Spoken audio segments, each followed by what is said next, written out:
Welcome back, race fans, to the oldest micro sprint track in the United States, Coles County Speedway, located right here in Mattoon, Illinois. I'm Casey, joined alongside Kevin once again as we are just under 2 weeks away from the highest paying KKM Challenge event in history at the start of September. Tonight's running order will be, first up will be our King Chassis D2 class, followed by Vision 1 Composite Non-Wing Micros. Third will be Patriot Landscape Restricted Micros. Fourth is Strong Elevator A-Class Wing. Fifth is High Caliber Graphics Junior. Sixth is the Bod Lights. And our seventh group will be the K1 Race Gear Outlaw Wing. Cars will be entering the track here in just a few minutes for their hot laps. And at this time, Coles County Speedway would like to thank its sponsors. Tomahawk Roofing Contractors, LLC, Fuqua Tree Service, Hanning Racing Components, Victory Fuel, Kimstream Race Fuels, RS12 Motorsports, Spartan Transportation, High Caliber Graphics, Dirt 2 Media, King Chassis, Hyper Racing, K1 Race Gear, Vision 1 Composite, Patriot Landscaping, Strong Elevator, Burromax, Strong Bookkeeping Solutions, Napa of Mattoon, Neoga and Effingham, Duncan Windows, Cole Lumber Incorporated, and Cleveland Grain Systems for sponsoring the free general admissions for the regular weekly races here at Coles County Speedway. Absolutely. That's a nice thing for them to do. So if you ever get that way, please make sure to thank the Cleveland Grain System folks for providing the free admission tonight.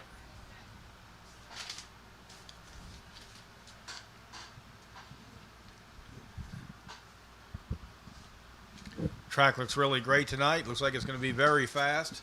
Multiple lanes out there.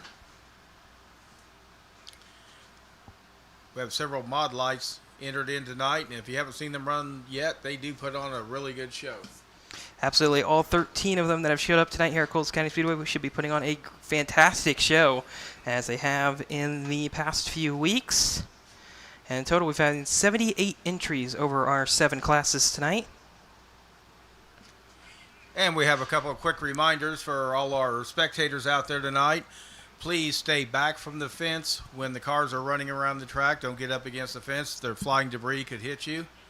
And also, if you look at the bleachers, you'll see one end of them are painted yellow. Please do not sit or stand or put anything in the yellow areas. That is so people can access the bleachers up higher, up and down with the handrail. Thank you.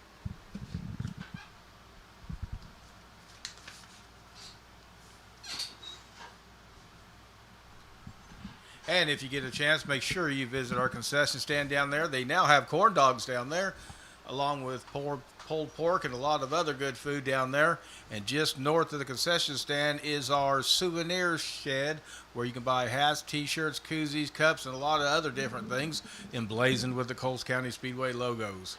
Please check it out. And if you're thirsty, you can go down to our concession stand and pick you up a Victory Fuel drink. They are really good.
And as a reminder, race fans, go on over to the Coles County Speedway Facebook page, hit that like and follow button to keep up on all the latest news and events here coming up on Coles County Speedway. And if there's ever a time that you can't make it out here to the track, remember you can stream on WFO for free and watch the live racing, and you can watch some reruns of previous week's races on WFO.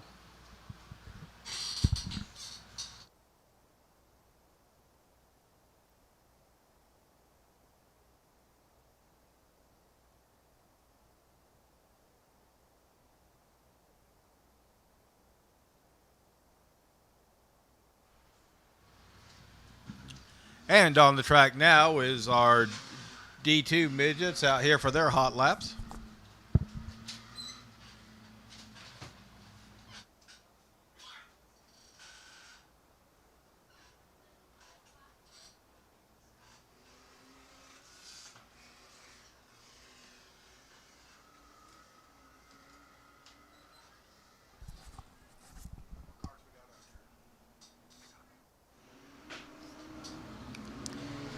These King Chassis D2 midgets getting some engine heat built up. Out there is the 12C of Dominic Bruns from Champaign, Illinois, and also out there the 12B, Patrick Bruns from Champaign, Illinois.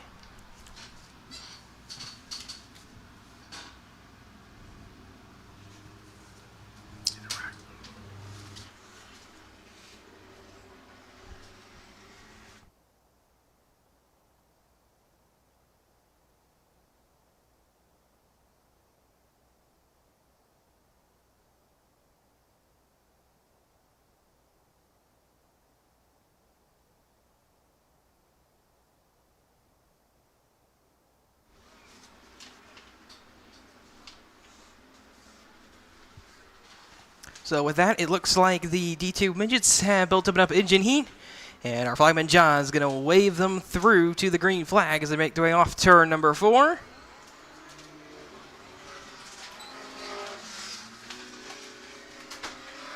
And green flag's in the air on the King Chassis D2 midget hot laps. Dominic and Patrick Bruns turning laps out here in the 12B, 12C respectively. See which one of them is going to be the faster car as they make their way back around to complete their first timed lap.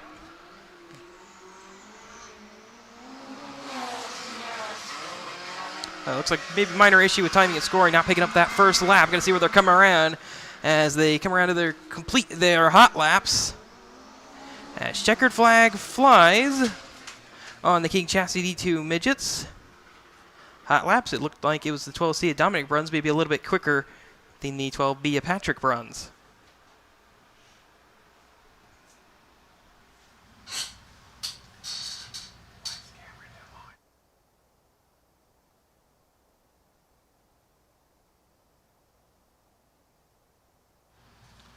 It's hot lap. Coming out onto the track now is going to be some Vision 1 composite non-wing micros for hot laps. Leading them out is going to be the 4R, Cameron Romack from Ashmore, Illinois. Behind him, you'll find the 6 of Clayton Apple from Oakland, Illinois. Also out there, you'll find the 21V of Danny Vicino from Terre Haute, Indiana. Along with the 47C of Clay Frederick from St. Joseph, Illinois, as the field's coming around to the green on their hot lap session. Behind Clay Frederick, you'll find appears to be the 5T car of Tyler McLaren from Logan, Illinois. Along with the 7F of Nolan Bartley from Hammond, Illinois, making up the first group of the Vision 1 composite non-wing micros for their hot laps tonight. As Fields coming back around to the white flag right away. Nolan Bartley to the top of the charts by 2/10 over Clayton Apple as they come across down to the white flag, and checker flags in the air for the tail end half of the field as Cameron Romack and Clayton Apple are going to turn one more lap, see if they can make their way up at the top of the charts. Across the line, not quite. Neither one of them can knock off Nolan Bartley, who takes quick time out of the first session by less than a tenth over Clayton Apple, and then Cameron Romack 2/10 back from Nolan Bartley.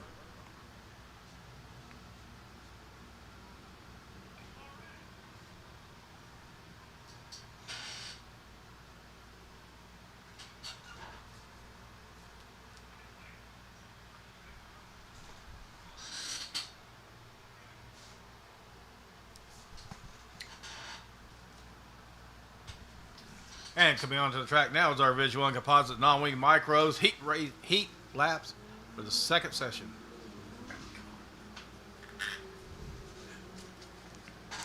Leading them out is going to be 51 Parker Butt from Greenfield, Indiana. Behind him, you'll see the 34 Gavin Bean from Dana, Indiana. Further back, you'll find the 16W of Hunter Walker from Decatur, Illinois. And over in turn 2, you'll find the 40 of Devin Feger from East Peoria, Illinois. Behind him, you'll find the 97D of Larry Drake from Terre Haute, Indiana, as they come around to the green. And the last car out there is going to be the 25B, who does not appear to be showing on our entry list, but that would be Chevy Boyer in that number 25B car. Field's coming around to the white flag right away.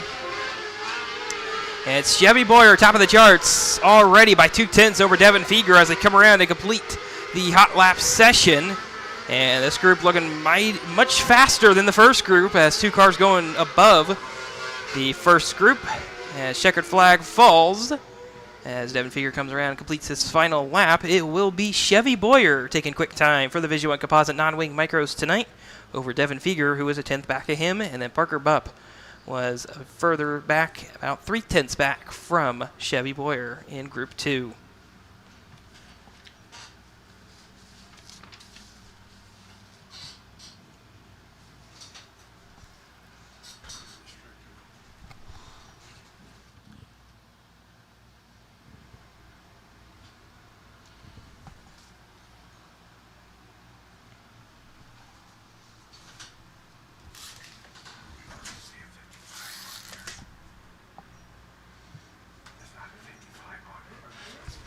And now on the track is our Patriot Landscape Restricted Micros with 14 entries. Cameron Jacobs in the 55J from Chatham, Illinois is going to lead the field out.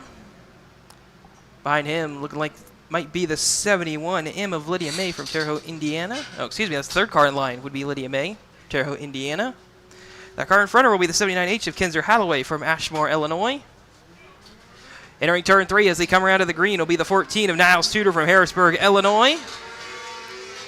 And off of turn number 4, it'll be the 1K, Mackenzie Dowler from Springfield, Illinois, along with the 5 of Caden Wells from Brazil, Indiana, making up Group 1 for the Patriot Landscaping Restricted Micro Hot Laps. Field's coming across the line to start their timed laps as they come around to the white flag. A minor issue with timing and scoring didn't quite pick them up before they could complete their first timed lap, and we're going to see who's going to be the fastest here on lap number 2 for the Patriot Landscaping Restricted Micro Hot Laps. As they come to the checkered, it's looking like Lydia May's got a fast car tonight. Once again, 2/10 clear of Mackenzie Dowler, who went second in this group. Then Caden Wells right with Mackenzie Dowler.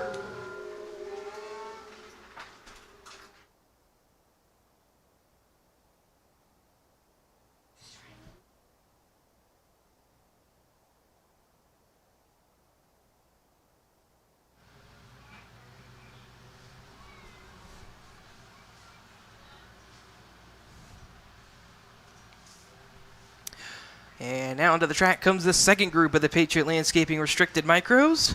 Laying them out in the 21 is going to be James Newton from Farmingburg, Indiana. Behind him, you'll find the 14E of Emerson Kinzer from Armington, Illinois. Also out there on the racetrack will be the 10M of Mackenzie Meany from Terre Haute, Indiana.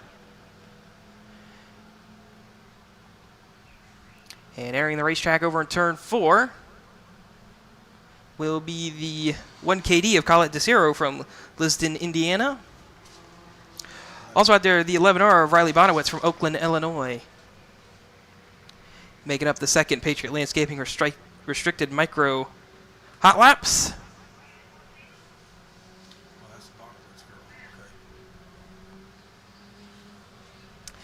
And with that, they're going to come around to the green flag on their hot lap session.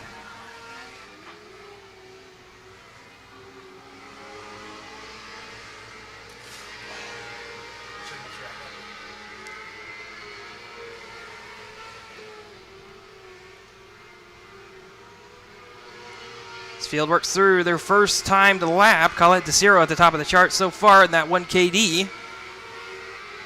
As they come around to the white flag. The 11R Riley Bonowitz clearly loose over there in turn 4, making her first attempt at a race here at Coles County Speedway. As the field comes down to the checkered flag, Colette DeCiro will be the fastest out of Group 2 for the Patriot Landscaping Restricted Micro Hot Laps. James Newton second, Mackenzie Meany third out of Group 2.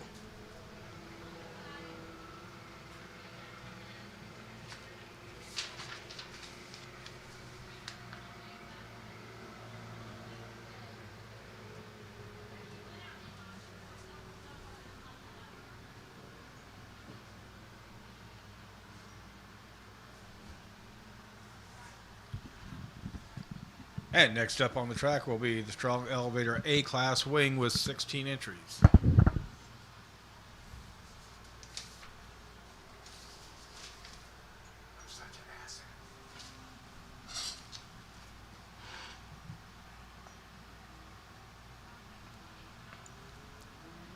As the field comes out, they're going to be let out by the 7S of Cannon Posey from Pittsboro, Indiana. Second car out is going to be the 11R Harrison Robards from Dardine Prairie, Missouri. Also out there, you'll find the 95M and Noah Mill from Farland, Indiana, as the field comes around to the green. Behind Robards, you'll find J.J. Williams and the 8J from Harristown, Illinois. Looks like he might be bringing a few more cars out onto the racetrack and maybe a piece of debris down there in turn 4 before he can send them green. Over in turn 4, you'll find the 17 of Cole Jones.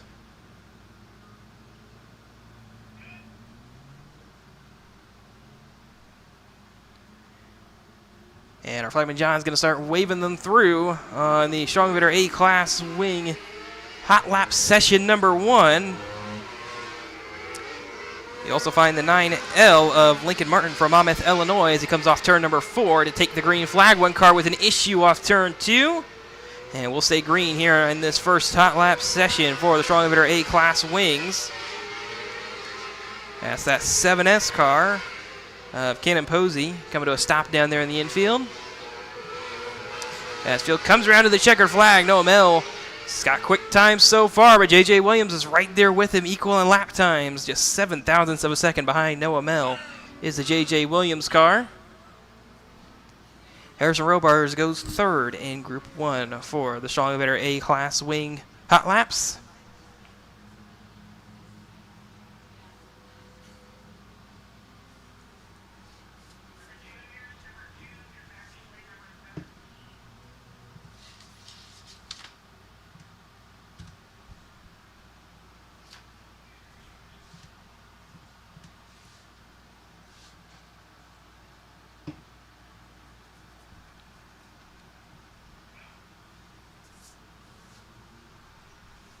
And the second group for the Strong Elevator A-Class Wing Hot Laps making their way out on the racetrack right now.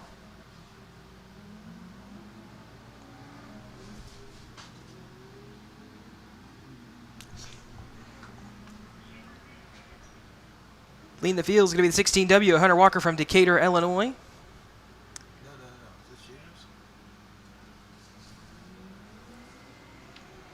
Looks like the 1K isn't showing on our scoring monitors as she comes off turn 4 as the green flag's out in the air. Third car out there, you'll find the 3E of Bodie Everett from Litchfield, Illinois, as the 1K comes to a stop over in turn 2. It'll bring out the first caution of the night. Also out on the racetrack, you'll find the 19 of Luke Newton from Farmerburg, Indiana.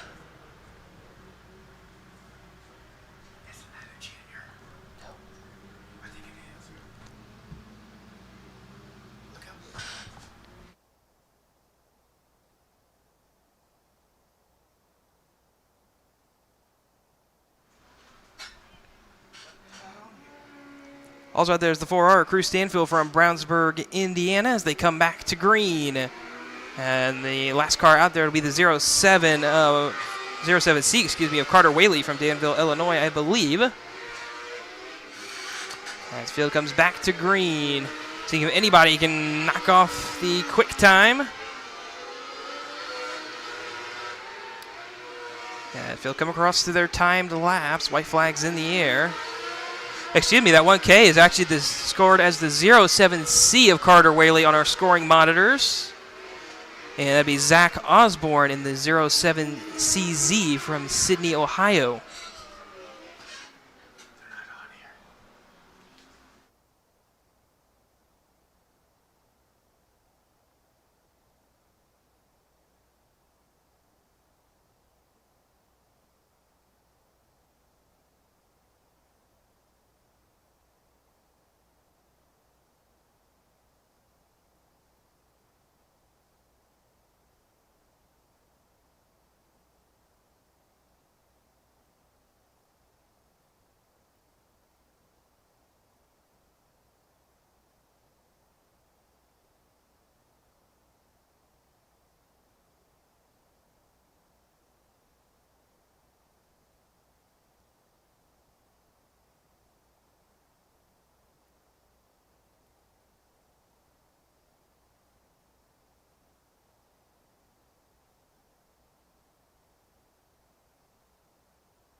And the third group of Strong Emitter A-Class wings on the racetrack now for their hot laps.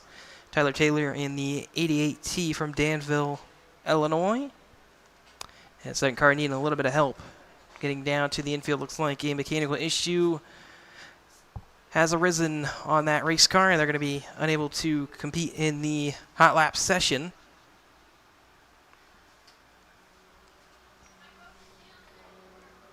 As that's the 54D of Dakota Woolover from Wayne City, Illinois.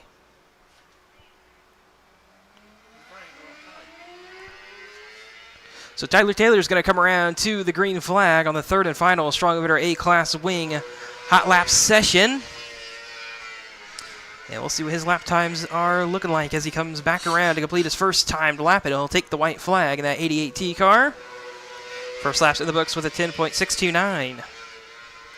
Seeing if he can improve at all down here in turns 3 and 4.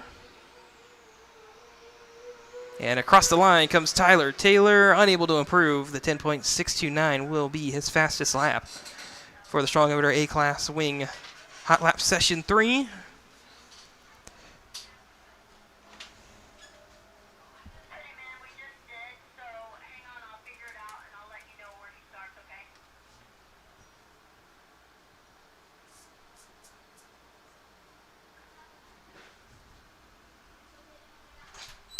What's coming out on the racetrack now is going to be the High Caliber Graphic Junior Sprints for their hot laps. In the field down over in turn 1 will be the J16 of Jasper Hellman from Ashmore, Illinois. Also out there is the D52 of Joe Bonowitz from Oakland, Illinois.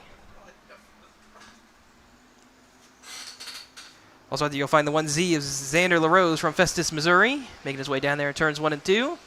You'll also find the 5 of Caden Wells in that 5-car pack. Caden Wells is from Brazil, Indiana, as the field comes around to the white flag.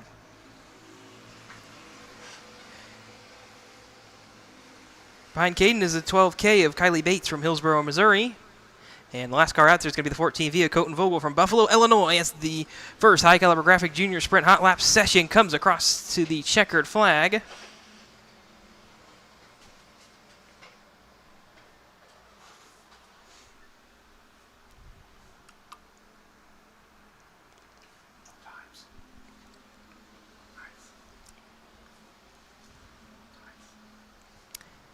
And it looked like our scoring loops didn't pick up the field until they took the white flag, so no times out of that first hot lap session for the High Caliber Graphic Junior Sprints.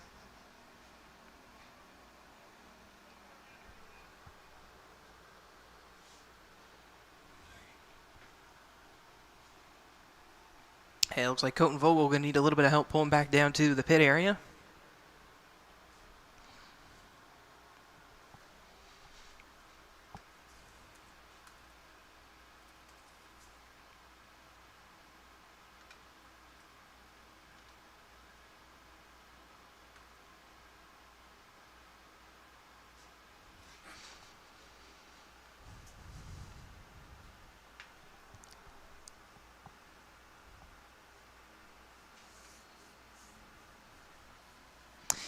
And the second group of the high caliber graphic junior sprints making their way out onto the racetrack now for their hot laps.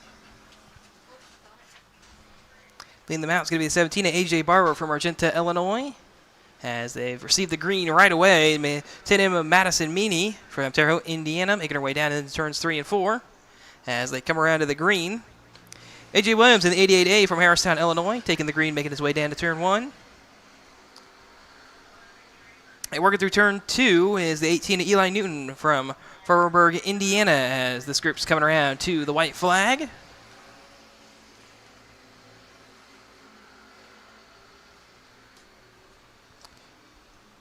And off turn 4 they come to the checkered flag on the second high caliber graphic junior sprint hot lap session. Looks like it's going to be Madison Meany with quick time out of group 2 over AJ Barber and AJ Williams.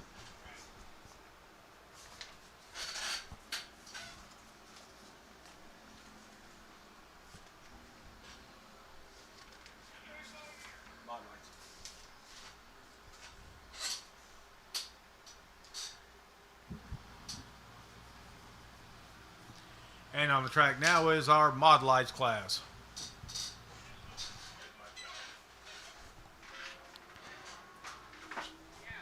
Leading them out to 27 Pia Austin Park from Steelsville, Illinois. Second car out there is the U2 of Danny Jolly from Christopher, Illinois. Third car out is going to be the 14S of David Lucky.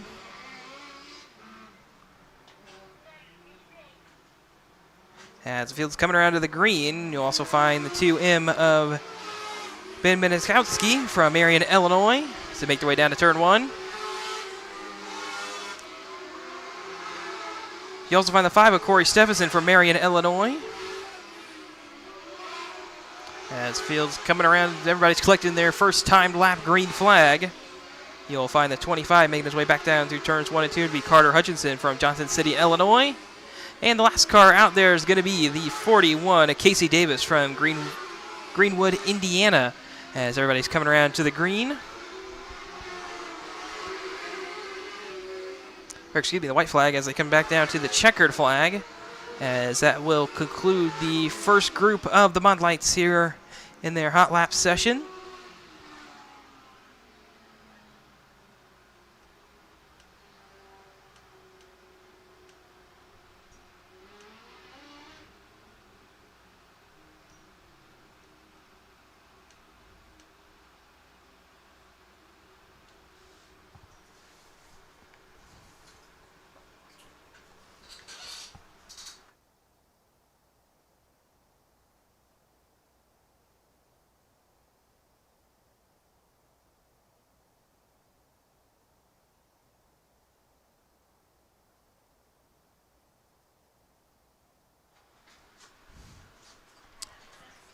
And the second group of Mod Lights making their way out onto the racetrack now. They're being led out by the 5-star of Greg Hayes from Millburg, Kentucky. Second car out, it's looking like it's the 39S of Brian Nance from Mayfield, Kentucky, as green flags in the air on the second group of Mod Light hot laps. Working off at turn 4, it'll be the 1 of Joshua Reese from Wood River, Illinois. Also out there, the 17 of Jimmy Arthur from Mitchell, Indiana. Along with the 9S of Andy Tresinger from Tipton, Indiana. As field's coming around to the checkered flag right away. Looking like Greg Haig's going to have quick time here in session 2 for the Mod Light hot laps. And he's cleared by 3/10 over the 9S.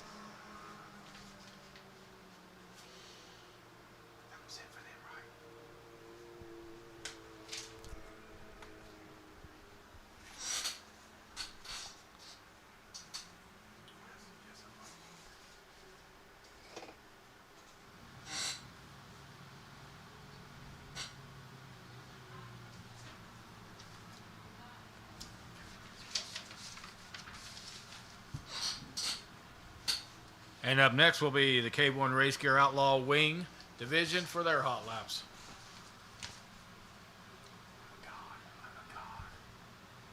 And here they come, rolling out onto the racetrack, being led out by Brendan Healy in the 00 from Marshall, Illinois. Behind him is the 57 of Jimmy Warren from Noblesville, Indiana.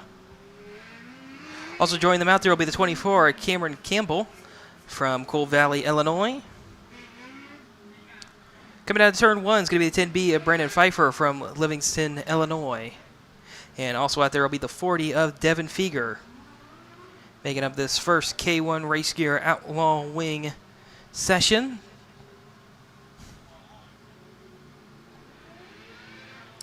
Devin Feger from East Peoria, Illinois. Shown in our scoring monitors is 27. He is in the 40 car tonight. As green flags in the air on the K1 Race Gear Outlaw Wing. Hot lap session 1 as 24 going up over the berm rather quickly, but able to keep that car headed in the right direction. As a lot of guys going right up to the middle of the racetrack over in turns 3 and 4 as they come around to the white flag, see who's going to be quick.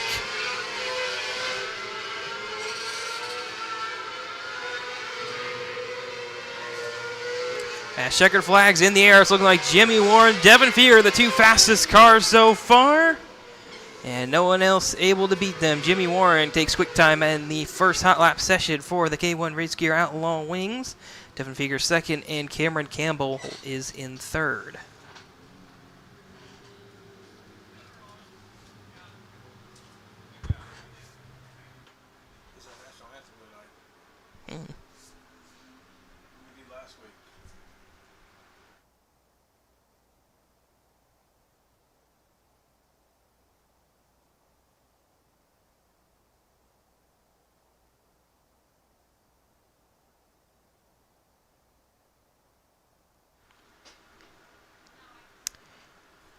And coming out on the track now, the second group for the K1 Race Gear Outlaw Wing Hot Laps. Leading them out is going to be the 17 of Molly Day from East Peoria, Illinois. Second car out is going to be the 21V of Danny Vicino. Also not showing on our scoring monitors. Another car out there is going to be the 14 in of Kevin Newton from Terre Haute, Indiana. As green flags in the air on the second K1 Race Gear Outlaw Wing Hot Lap session. Also out there is the 9K of Carter Kurtz from New Athens, Illinois, as the field comes around to the white flag right away. Nobody's able to break into the top 5 out of this group. And we'll see if anybody can as they come across to the checkered flag. Looks like Molly Day will be able to break into the top 5, but she's the only car out of this group that will be able to do it. She goes 4th here in the second K1 Race Gear Outlaw Wing Hot Lap session.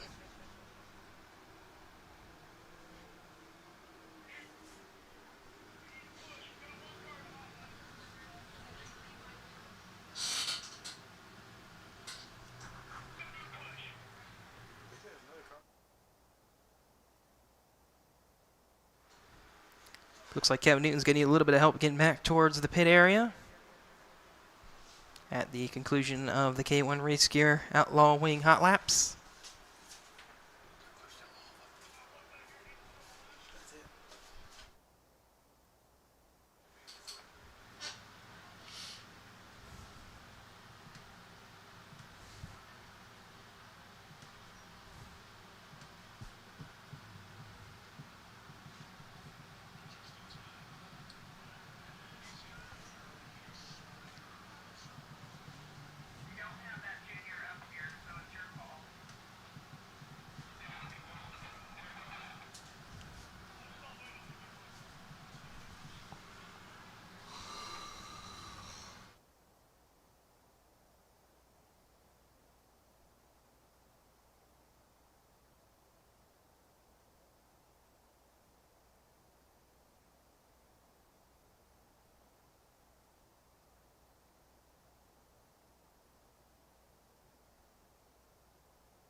It sounds like we're going to take a short break to figure out where a couple cars are running class-wise tonight, as a couple of them came out in classes they were not shown as entered in. So we're going to sort that out here in a short break, and we'll be back with the King Chassis D2 Midget Heat Race in just a short little wait.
All right, race fans, we'll be underway here in just a moment. At this time, we ask that you please rise if you can and remove your caps for the playing of our national anthem.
Thank you. And to all our veterans out there with us tonight, thank you for your service and sacrifices to help keep our great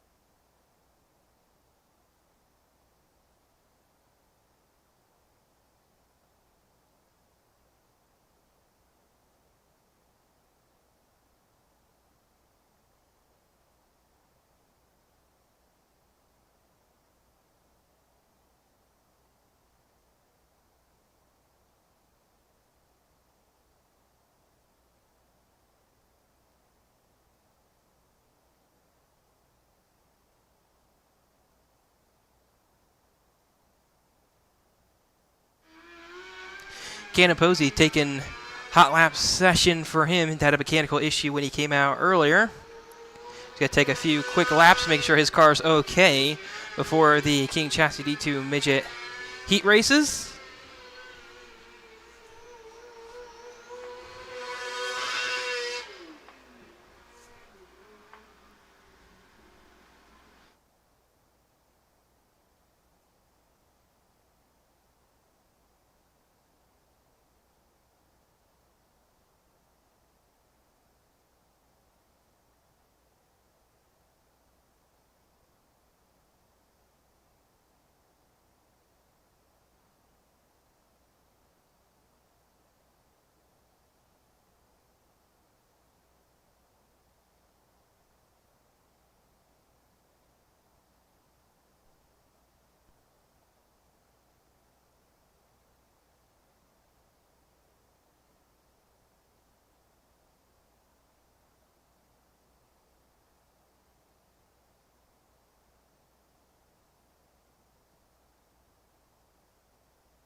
In just a moment, these cars will be pulling out on the track. This is our King Chassis D2 Midgets Heat Race. There's only 2 entries tonight, so your starting order is starting first from Champaign, Illinois, number 12B, Patrick Bruns.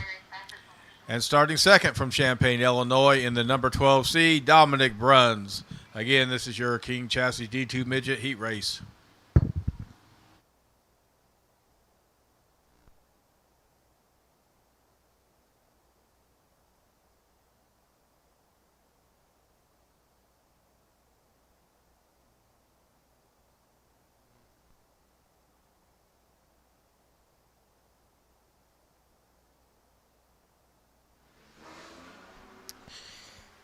And like during the hot laps, going to have to give these D2 cars a little bit of time to get some engine heat built up before we can send them green on their heat race.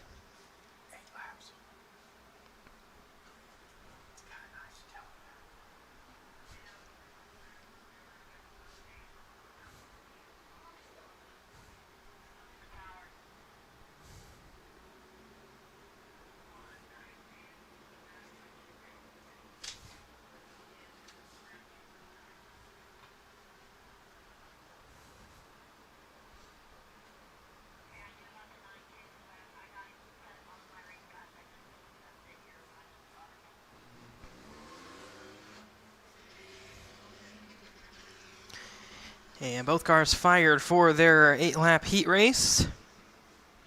Once again, Patrick and Dominic Bruns making up the King Chassis D2 Midget field tonight.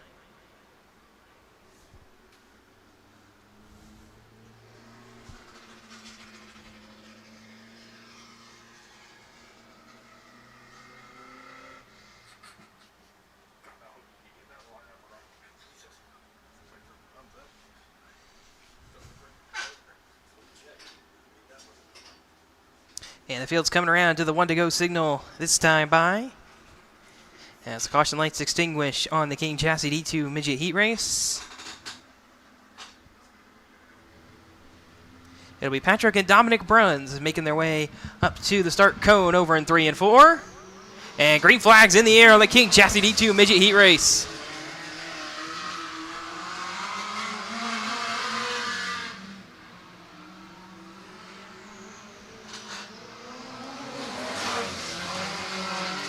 As they come around, complete lap number 1, Dominic Bruns, the car ahead at the end of lap number 1. Patrick Bruns running in second.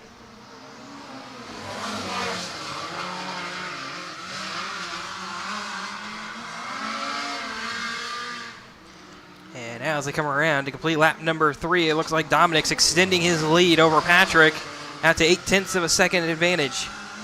And I'm going to go out on a limb here, Casey, and predict that the Bruns will win this race tonight. I'm not sure about that one, Kevin. It might be. Let's see as we get on through the night. We'll see if our Bruns can, in fact, hold on for a feature win later on tonight. As caution's going to come out, that's looking like Dominic Bruns went around over in turn 2 to bring out the first caution on the King Chassis D2 Midget field.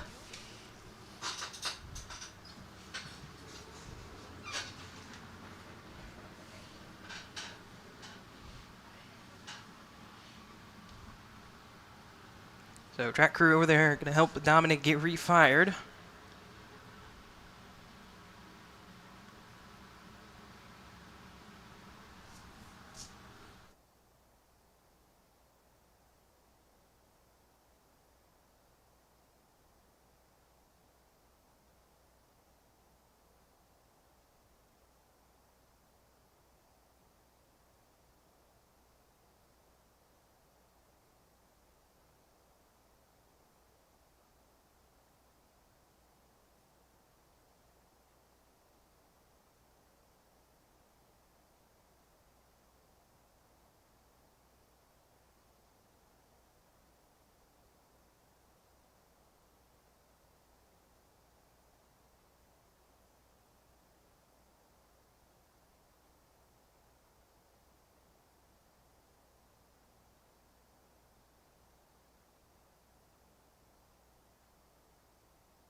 Track crew still working on getting the Dominic Bruns car fired over there in turn 2.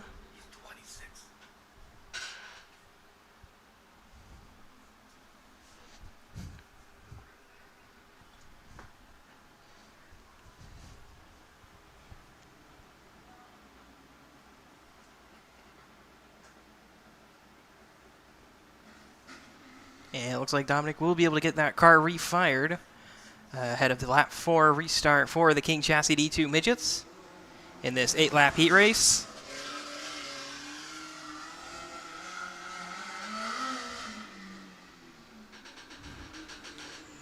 John Shipman gives the field the 1 to go signal. They should go green this time around.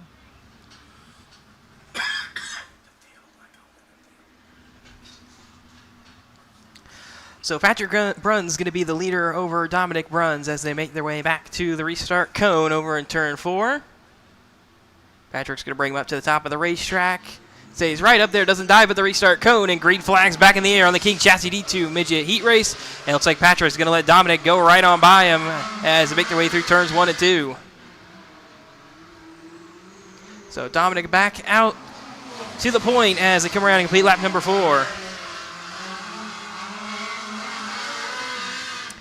And Patrick will fall half a second back at the completion of 1 lap on the restart.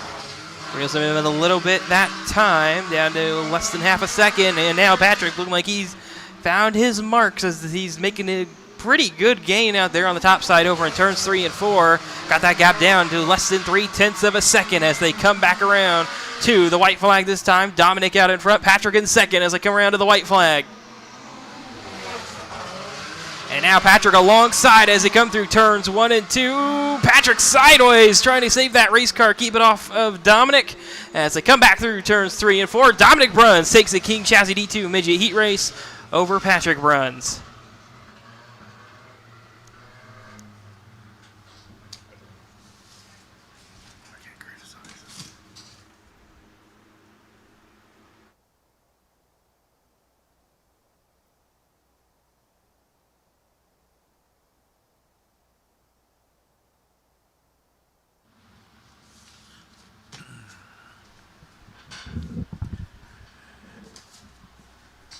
And up next on the track will be the Division 1 Composite Non-Wing Micros with 14 entries. We'll have 2 heat races.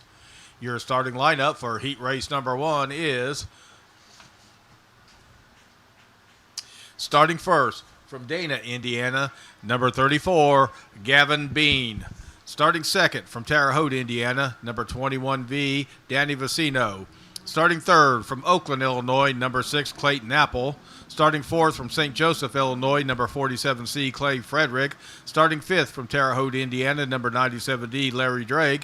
Starting sixth from Decatur, Illinois, number 16W, Hunter Walker. And starting second from Wayne City, Illinois, number 84J, Dakota Woolever. Your Division 1 Composite Non-Wing Micros.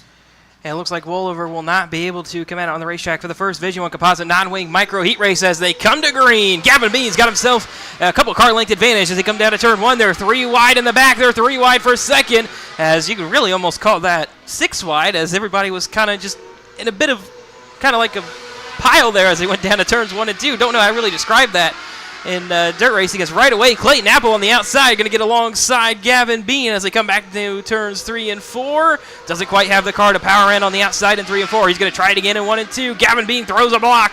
Larry Drake running third is watching this battle in front of him, thinking where's he want to take his race car, as this car looks good on the bottom as it normally does here at Coles County Speedway as they complete lap number 3.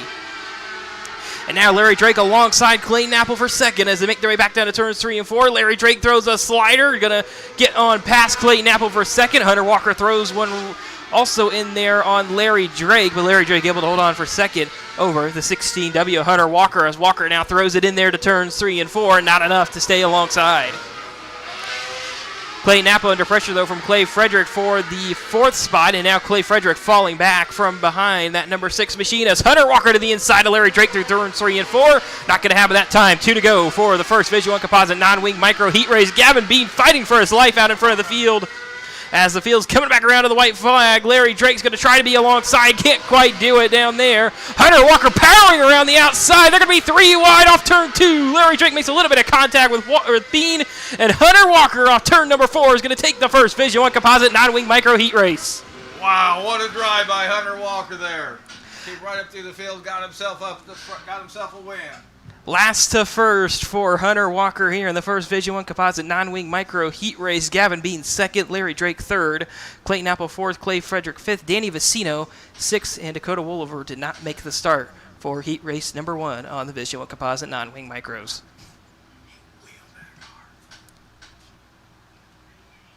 And Hunter will stop down in the infield to get up his picture taken as a heat race winner. We'll go ahead and give you the starting lineup for the Vision 1 Composite Non-Wing Micro Heat Race number 2. Starting first, from Greenfield, Indiana, number 51B, Parker Bupp. Starting second, from Terre Haute, Indiana, number 12, Dawson Wright. Starting third, from East Peoria, Illinois, number 40, Devin Feger.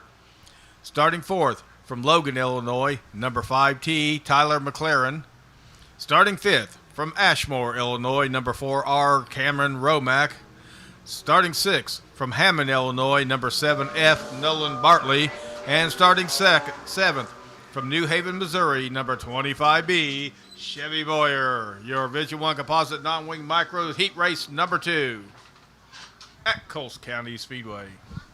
And it'll be Parker Bupp and Dawson Wright leading the field to the start cone over in turns 3 and 4. Green flags in the air on the second Vision 1 Composite Non-Wing Micro Heat Race. Powering around on the outside will be the 12 of Dawson Wright, clear to the lead off turn number 2. Parker Bupp fighting back on the bottom, made a little bit of contact with the car on his outside. That'd be the 7F and Nolan Bartley as Bartley trying to power back around the outside of Bupp. He does it off turn 2, and he's got a big run, had to back out of it off the back end of the 5T. Tyler McLaren as they come back down to turns 1 and 2. Bartley on the outside once again. Parker Bupp, a little bit of contact with Chevy Boyer. Chevy Boyer charging through the field. He's on himself a last to first challenge here in the second Vision 1 Composite Non-Wing Micro Heat Race as they're side by side out in front. Tyler McLaren on top, Nolan Bartley on the bottom as they come back down to turns 3 and 4. McLaren throws the block down there. And he's able to stay clear by the time they get back to turns 1 and 2. Bartley on the outside, can't quite stay alongside as they come around to complete lap number 5. Here comes Chevy Boyer to the inside, looking to take the second spot away from Nolan Bartley. And Chevy Boyer looks like maybe a little bit tight down there in turns 1 and 2. Can't quite make that move stick down there. Back into turns 3 and 4, tries to throw the slider. Nolan Bartley powers back around on the outside. 2 to go this time for the second Vision 1 Composite Non-Wing Micro Heat Race field. Nolan Bartley now able to be clear in that second spot as they come back to the white flag. Going to have one shot at the heat race win down in turns 3 and 4. He's going to try to take a shot down here in turns 1 and 2. Can't quite get alongside McLaren as they come back through turns 3 and 4. Nolan Bartley throws it in there, but checkered flags in the air for the 5T of Tyler McLaren as he's going to take the second Vision 1 Composite Non-Wing Micro Heat Race win over Nolan Bartley. Chevy Boyer finishes in third, Parker Bupp fourth, Devin Feger fifth, and Cameron Romack will finish in sixth. Dawson Wright did not make the start of the second Vision 1 Composite Non-Wing Micro Heat Race. Boy, so far we've seen nothing but a lot of good, close, hard racing tonight. This should continue through the night. They're putting on a good show.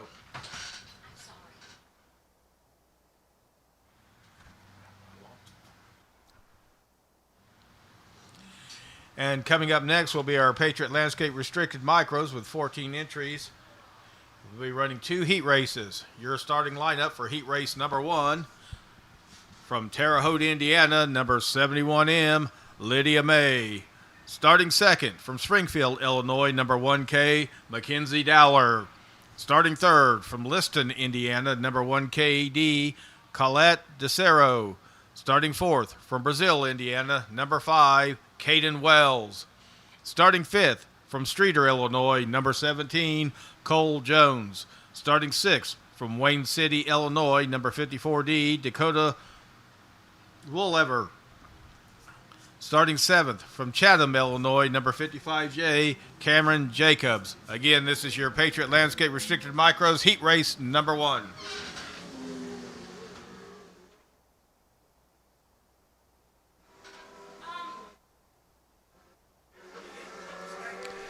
It'll be Lydia May, Mackenzie Dowler leading the Patriot Landscaping Restricted Micro Heat Race number 1 field to the start cone. Green flags in the air. And Lydia May's got herself a decent size advantage. Got a car length advantage over Mackenzie Dowler in second as they make their way through turns 1 and 2. Back into turns 3 and 4. Mackenzie Dowler's going to throw it in there, but can't quite get alongside that 71M of Lydia May. May now extending her lead out to 2-3 car lengths as Caden Wells sideways with Cole Jones back there at the tail end of the field. Now Cole Jones tries to slam the door on the 55J of Cameron Jacobs. Can't quite get that second. Mackenzie Dowler sideways in front of the field. A couple of cars make some contact, and the caution's going to fly for the first time here on the Patriot Landscaping Restricted Micro Heat Race number 1.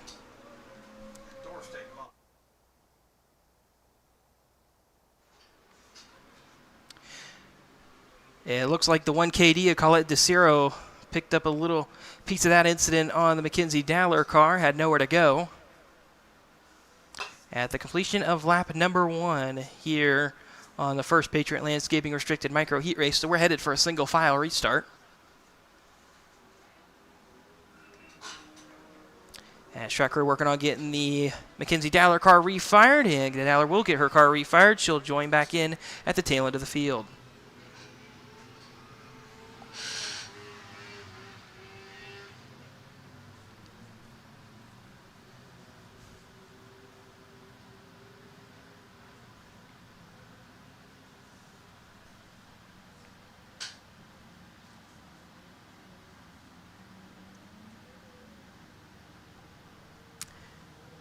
And the field's coming around to the 1 to go signal this time by 7 laps to go here in the first Patriot Landscaping Restricted Micro Heat Race, as it'll be Lydia May leading the field back to green. Behind her, Colette DeCiro, and then the 5 of Caden Wells making up the top 3 as they make their way back down towards the restart cone over in turns 4.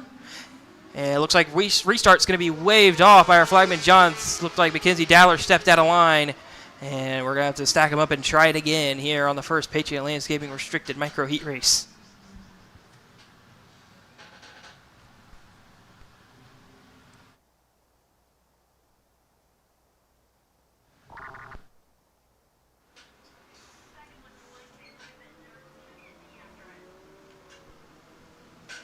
So the field's going to come around to the 1 to go signal once again.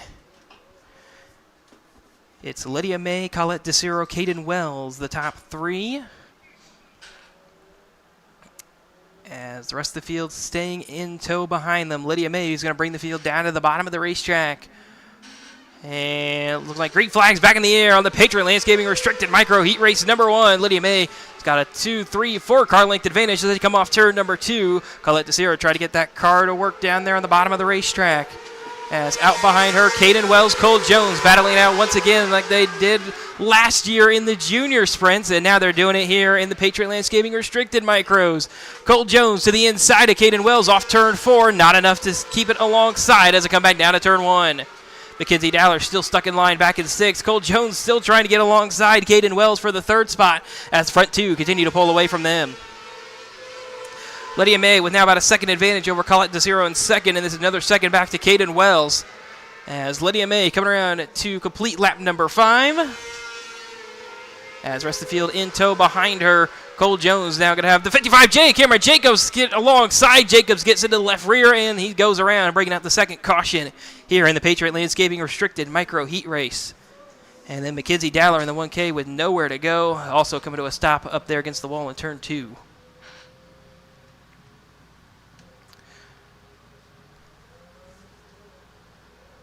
And you're absolutely right. Casey Mackenzie Dowler had no place to go as the car leaked back up the track there. She already committed to going high when he came up there, so nothing she did wrong there.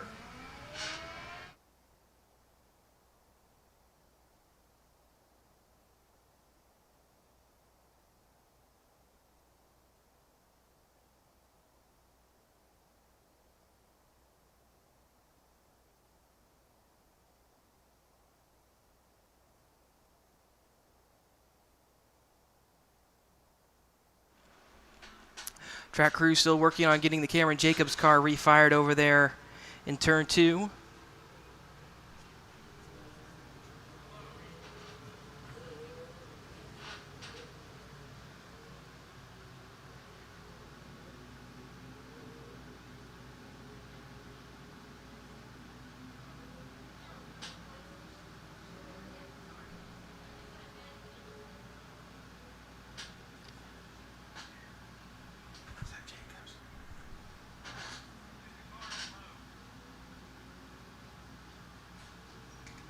It looks like they'll be putting the number 55J of Cameron Jacobs on the hook as he will be unable to continue on this race. Hopefully they get that car repaired in time for the feature tonight.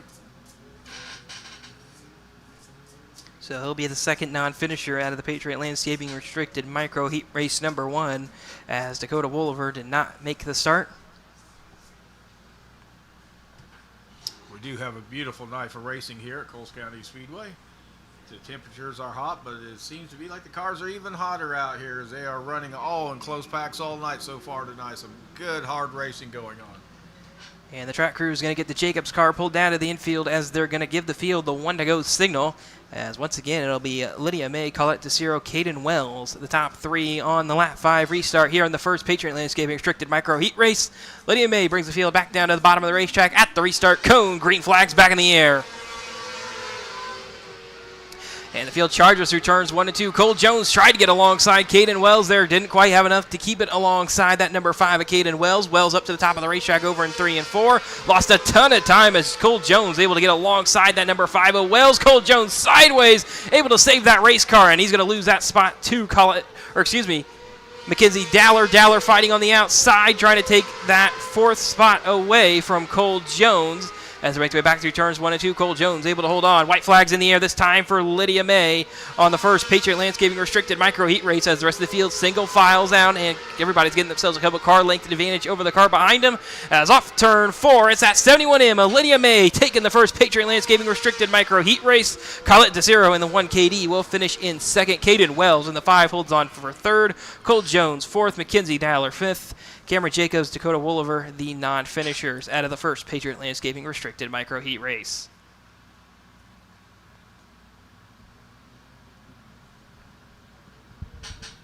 And as the cars clear the track, we'll go ahead and give you your starting lineup for your Patriot Landscaping Restricted Micro Heat Race number 2. Starting first, from Terre Haute, Indiana, number 10M, Mackenzie Meany. Starting second, from Armington, Illinois, number 14E, Emerson Kisner. Starting third, from Harrisburg, Illinois, number 14, Niles Tudor. Starting fourth, from Farmersburg, Indiana, number 21, James Newton. Starting fifth, from Oakland, Illinois, number 11R, Riley Bonowitz. Starting sixth, from Lincoln, Illinois, number 22, Tanner Triplett. And starting seventh, from Ashmore, Illinois, number 79H, Kinzer Holloway. Your Patriot Landscape Restricted Micros Heat Race number 2.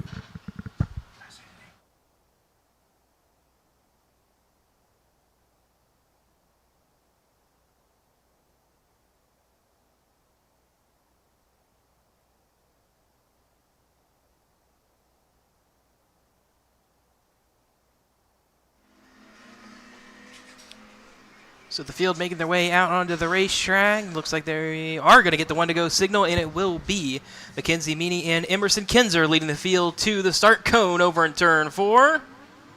And green flags in the air on the second Patriot Landscaping Restricted Micro Heat Race.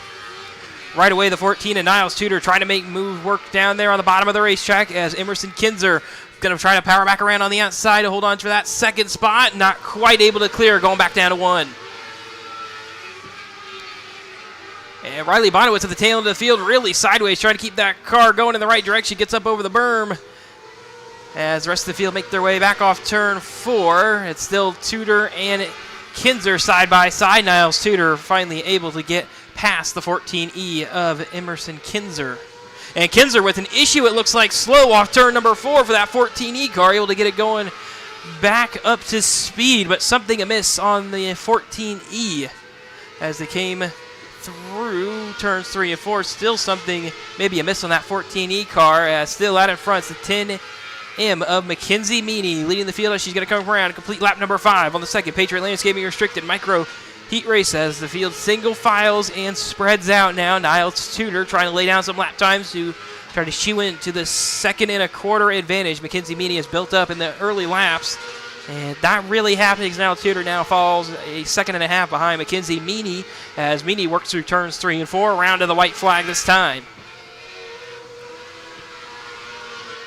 And Mackenzie Meany working her way back through turns 1 and 2 with a 2 1/4 advantage as Riley Bonowitz sideways in front of the field as checkered flag falls for the 10M of Mackenzie Meany taking the second Patriot Landscaping Restricted Micro Heat Race win.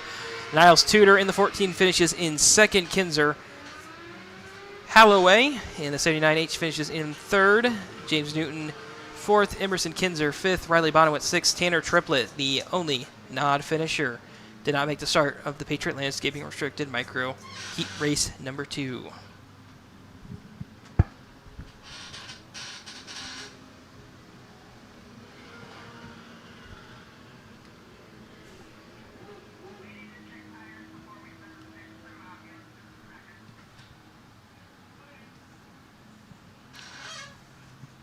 And coming up next is their Strong Elevator A-Class Wing Heat Race.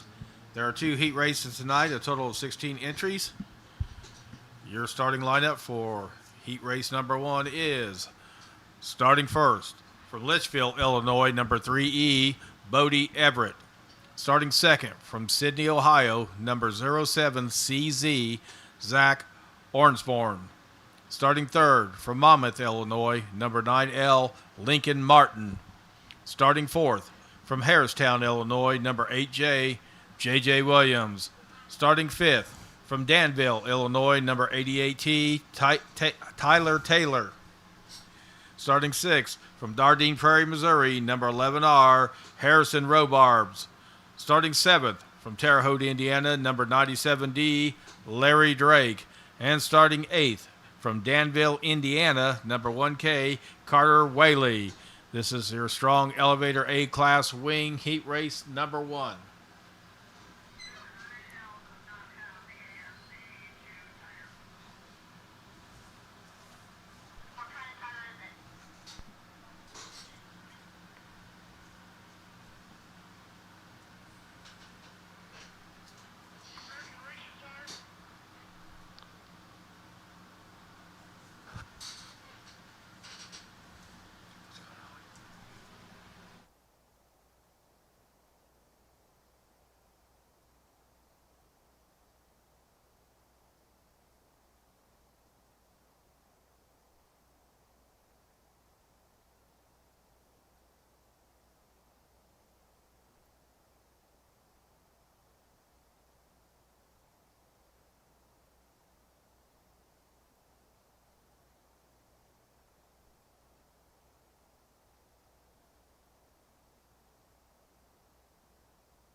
And the first Strong Elevator A-Class Wing Heat Race making their way out on the racetrack to the 1-to-go signal right away, seeing if they can get the caution lights extinguished.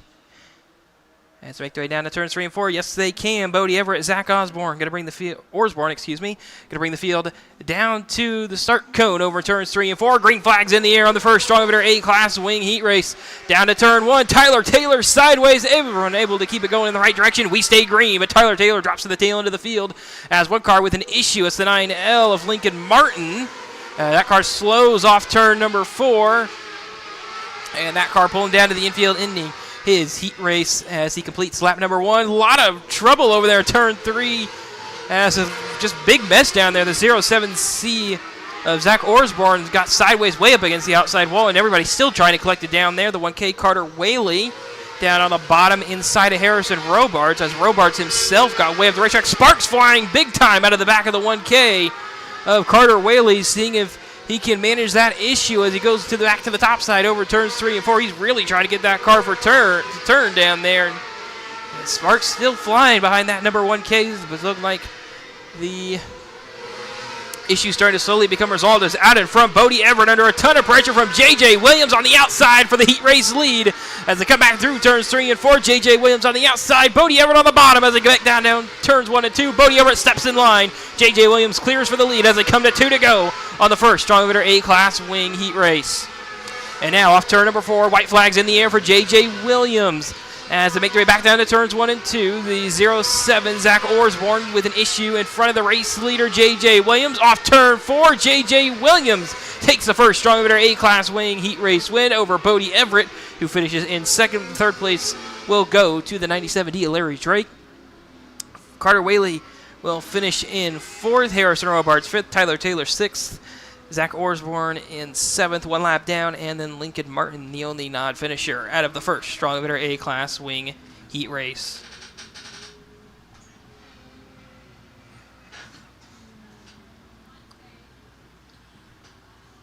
And coming up next will be your Strong Elevator A-Class Wing Heat Race number 2.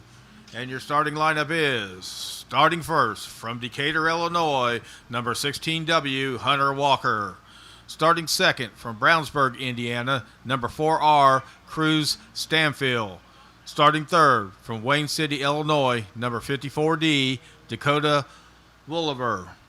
Starting fourth from Pittsboro, Indiana, number 7S, Cannon Posey.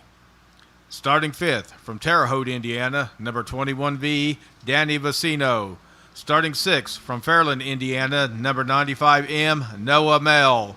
Starting seventh from Farmersburg, Indiana, number 19, Luke Newton. And starting eighth from New Haven, Missouri, number 25B, Chevy Boyer. Your Strong Elevator A-Class Wing Heat Race number 2. And it looks like they couldn't give them the one to go as they came out, so they have to come around one more time for the second Strong Elevator A-Class Wing Heat Race. As they come back through turns 3 and 4. And back down to turn 1, the caution lights extinguish for the second Strong Emitter A-Class Wing field. Bodie Everett and got the wrong field loaded up here on my scoring monitor. Hunter Walker and Cruz Stanfield going to lead the field over to the start cone over in turns 3 and 4. And great flags in the air on the second Strong Emitter A-Class Wing Heat Race. Right away, that 7F, Cannon Posey trying to make moves, going to take that second spot away as they come back through turns 3 and 4 and have the top 3 single file out as Danny Vicino to the inside of Noah Mell. Noah Mell shuts the door on the 21V of Vicino as they make their way back down to turns 1 and 2. Danny Vicino himself is going to slam the door shut on Chevy Boyer up on his outside. And now Chevy Boyer going to have to try to get that car rolling back down up at the top of the racetrack. Danny Vicino going to try to hold on to his spot as they make their way back through turns 3 and 4. Chevy Boyer going to clear 2 cars for the 4th spot as they make their way back through turns 1 and 2. Chevy Boyer up to 4th. Cruz Stanfield, Danny Vicino still battling it out behind them as a 16W Hunter Walker has got himself about a second advantage over Cannon Posey in second. Then Noah Mell running in third, starting to track down that 7S of Cannon Posey as they make their way back through turns 3 and 4. Everybody staying right about the middle to the high side of the racetrack. Over in turns 3 and 4. Same message over there in turns 1 and 2 for the field. As they come around to complete lap number 6, Hunter Walker with an issue of some sort lost half a second there to second place. Cannon Posey, and now we're going to try to extend that back out as he comes around to the white flag. Hunter Walker takes the white flag, extend his lead back out to 0.6 of a second as Cannon Posey tries to bottom out. Didn't work down there as Noah Mell going to have a shot down here turns 3 and 4. Throws a big slider. Checkered flags in the air for Hunter Walker, who takes the second Strong Emitter A-Class Wing Heat Race. Cannon Posey does hold on to second over Noah Mell, who was 0.2 of a second back behind him. Chevy Boyer finishes in 4th. Danny Vicino 5th. Cruz Stanfield 6th. Luke Newton 7th. And Dakota Woolever will finish in 8th.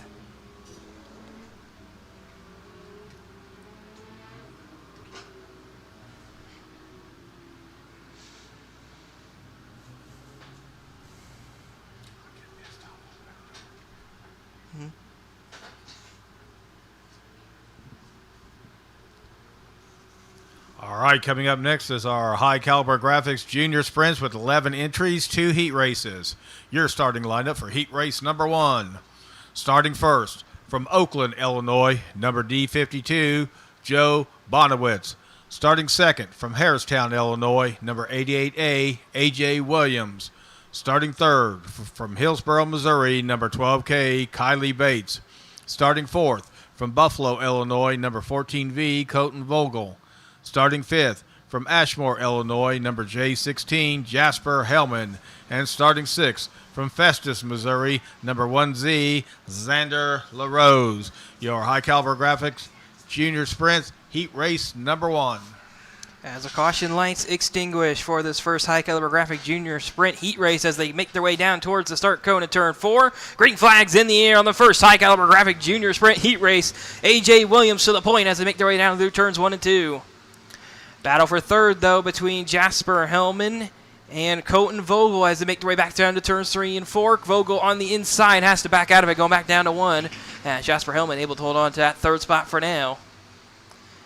Jasper Hellman maybe about half a lane up the racetrack, starting to track down the second place car of Joe Bonowitz. Out in front of him, Colton Vogel trying that same line, but can't quite stay right behind that J16 car, Jasper Hellman. And now Xander LaRose really closing in on the back of the Colton Vogel car, as he's going to be within 0.2 of a second this time by. And still out in front, AJ Williams got himself about a 2 1/4 advantage over the high caliber graphic junior sprint heat race 1 field, as Xander LaRose is going to clear Colton Vogel down there in turns 3 and 4 for the 4th spot.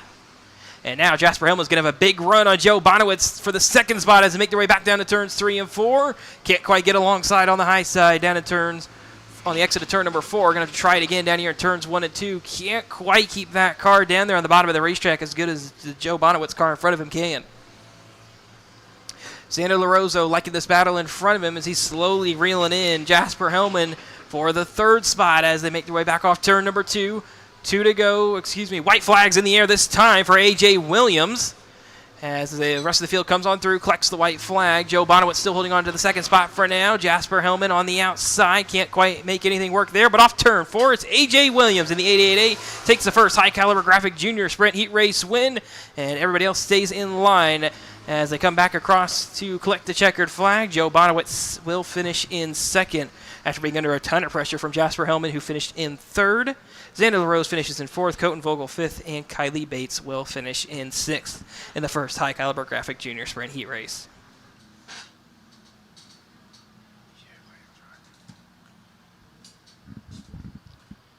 And AJ Williams will pull into the infield, get his picture taken as a heat winner here at Coles County Speedway.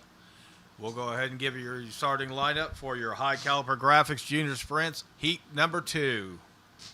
Starting first from Brazil, Indiana, number 5, Caden Wells.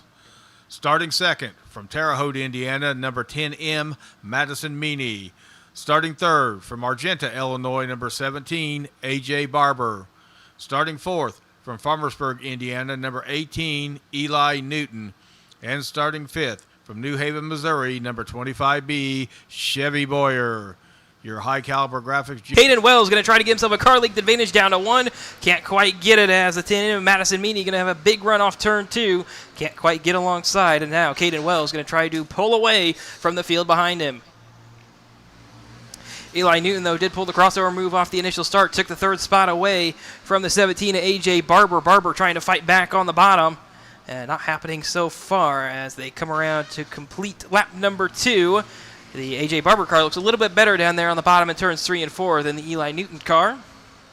But Newton pulls it right back over in 1 and 2. And still out in front, Caden Wells with half a second advantage over Madison Meany. Now Eli Newton gets tight off the exit of turn number 4.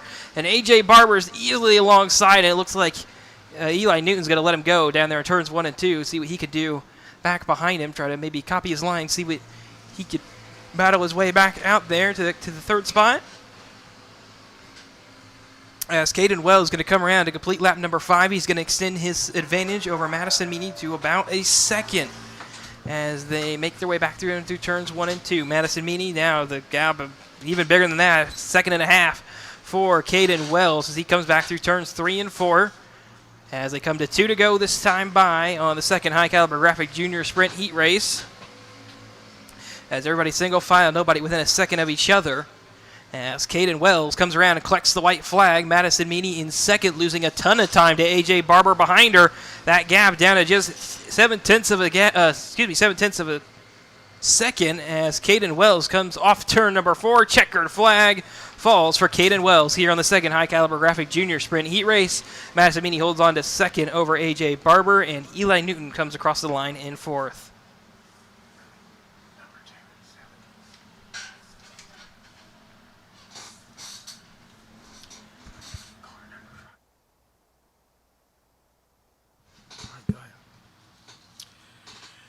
And coming up next will be our mod lights with 13 entries, 2 heat races.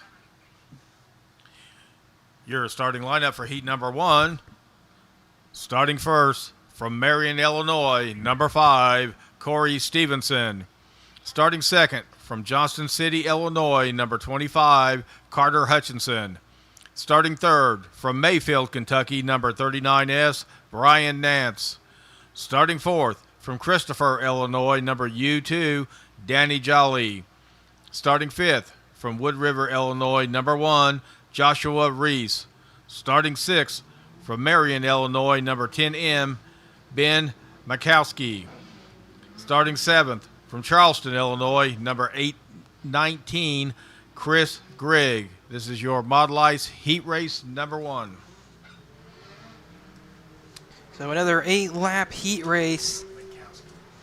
As Corey Stevenson and Carter Hutchinson going to lead the field up to the start cone in turn 4. And they're really waiting on it. Green flag's in the air. It looked like Corey Stevenson wasn't ready for it. The caution light was extinguished, but they're going to bring the caution back out. They're going to let him try it again. As Corey Stevenson going to get back alongside Carter Hutchinson. And the field is going to come back to the 1-to-go signal this time.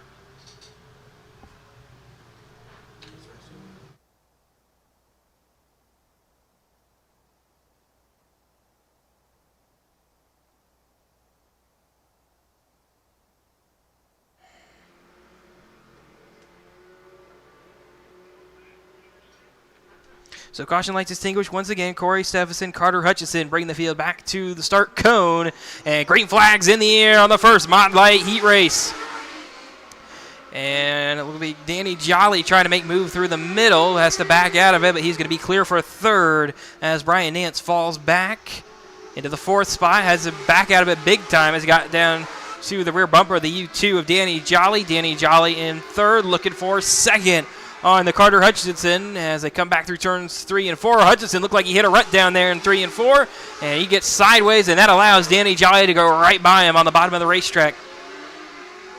And now about a second advantage for the 5 of Corey Stevenson as they come back around to complete lap number 3. Danny Jolly going to have to see if he can track down Corey Stevenson for the heat race win. See if he's got himself a decent race car tonight. If he can, he might have himself on the front row for the feature. As trouble over there in turn 3. It'd be the 819 of Chris Grigg losing a spot to Brian Nance. Looks like he went up over the berm over in turns 3 and 4.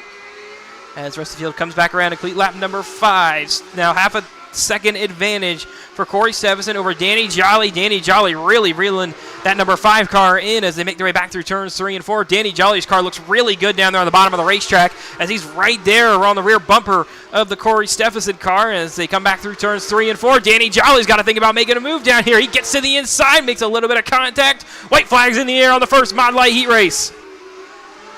Back through turns 1 and 2. Danny Jolly's going to get a big run off turn 2. Going to take it to the inside down to turns 3 and 4. Hard on the brakes they come. And off turn number 4 is going to be a drag race to the line. At the line, it's Corey Stevenson taking the win over Danny Jolly here in the first Mod Light heat race by 0.02 of a second.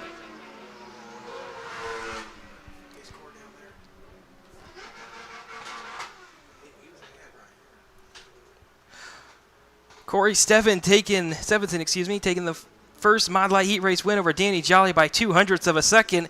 That might be a preview of what we might see later tonight in the Mod Light feature. Carter Hutchinson 3rd, Ben Makowski 4th, Brian Nance 5th, Chris Grigg 6th, Joshua Reese in 7th. Yes, as we said earlier, these Mod Lights put on a heck of a show out here.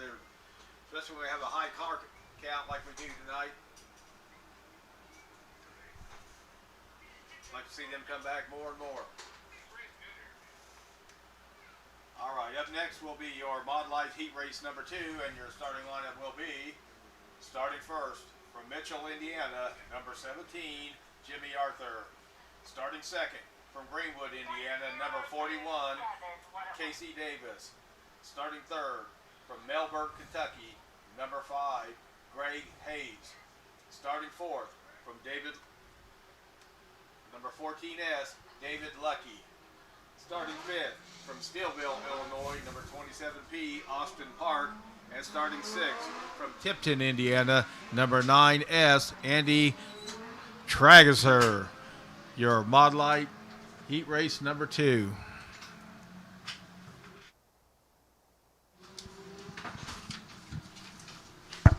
Field's going to come back around to the 1-to-go signal this time. Couldn't quite get it when they first came out. As once again with the caution lights extinguished, it's Jimmy Arthur, Casey Davis, the front row behind them. Greg Hayes, David Lucky, Austin Park, Andy Trigenser are going to make up the second Mod Light Heat Race field as they come to green. As it's going to be right away, Jimmy Arthur gets himself a car length advantage as they get down to turns 1 and 2. Everybody tries to get on through, but here comes a big run from Greg Hayes on the bottom in the 5-star car as he makes his way back through turns 3 and 4. He's going to lead lap number 1 from the 3rd starting spot. Right behind him, though, that 27 Pia Austin Parks got himself a pretty good race car himself, getting past that 17 of Jimmy Arthur pretty quickly as they come around and complete lap number 2. Be that 5-star Greg Hayes with a 2/10 advantage over Austin Park. As the caution's going to fly, we got trouble over in turn 2 for the 9S of Andy Trageser.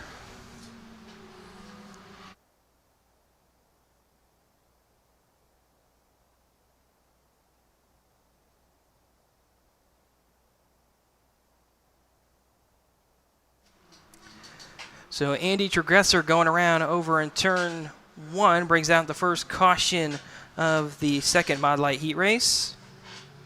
And Field come back around to the 1-to-go right away. So the caution lights will extinguish for Greg Hayes, Austin Park, and Jimmy Arthur, who make up the top 3. As they're going to make their way back towards the restart cone in turns 3 and 4. And it'll be the 5-star Greg Hayes bringing them up to the top of the racetrack. Green flags in the air. Once again on the second Mod Light Heat Races right away. Got a couple guys making moves already. That 41 of Casey Davis trying to make some moves. They can look for that 4th spot.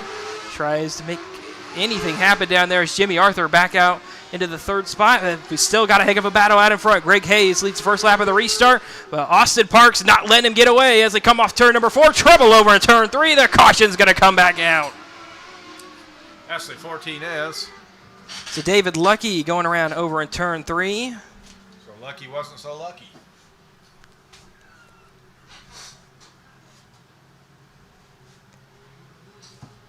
It looked like you had him a lap down. That would have been incorrect, but he was battling with, it looks like, Trageser for the 4th spot as they come back around looking for the 1-to-go signal. This is going to stop.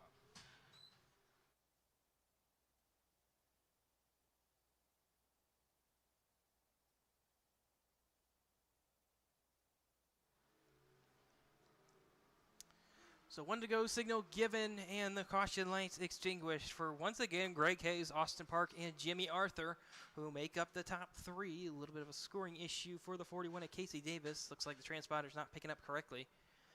As the rest of the field's going to come back to green here on the second Mod Light Heat Race. And we're back underway. Austin Park going to try to get a big run on the outside of Greg Hayes as they make their way back through turns 3 and 4. Trouble, big time. And big-time trouble for the 9S of Andy Trageser, who goes over, barrel rolls over in turns 1 and 2, goes over the berm. And the red flag is out here on the second Mod Light Heat Race.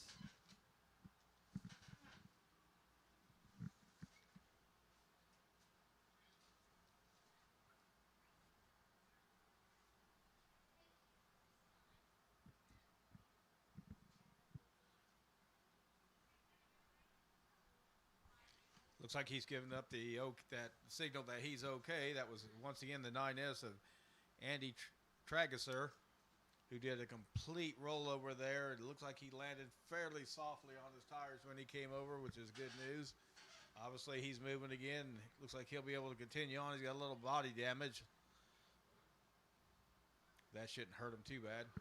I don't know about that one, Kevin. I think he's got a right rear tire rub on that car. That target's about moving. That fender comes back in. As hopefully that will not become an issue for that number 9S machine later on in this heat race. Only 2 laps officially complete and on the 8-lap heat race. As Greg Hayes is going to bring the field back to the 1-to-go signal here in Mod Light Heat Race number 2. And the caution lights extinguished once again for Greg Hayes, Austin Park, and Jimmy Arthur as they come off turn 2, as they look for the restart cone over in turn number 4. Greg Hayes is going to be thinking about where he wants to bring the field, going right about the middle of the racetrack as green flag's back in the air on the second Mod Light Heat Race. As Austin Park trying the outside once again, see if he can get anything going to the outside of Greg Hayes. Going to have a big run down here, turns 3 and 4. White flags in the air for We got the Greg 14S Hayes. around in turn 3. So it looks like we may have actually hit our time limit here on the second Mod Light Heat Race, as they decided to throw the white flag. Looks like our time limit at 5 minutes. We've just eclipsed that, and it'll be a green-white checkered once again. And once again, that was David Lucky who spun in between 3 and 4. Second spin for that number 14S over in turn 3.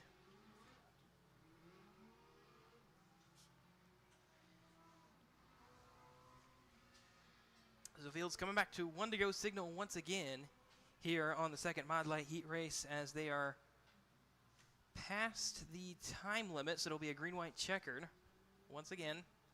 Greg Hayes, Austin Park, Jimmy Arthur making up the top 3. Behind them, Casey Davis, Andy Tragesser, and David Lucky making up the rest of the second Mod Light Heat Race field. As Greg Hayes is going to be thinking about, does he want to go down all the way to the bottom of the racetrack this time?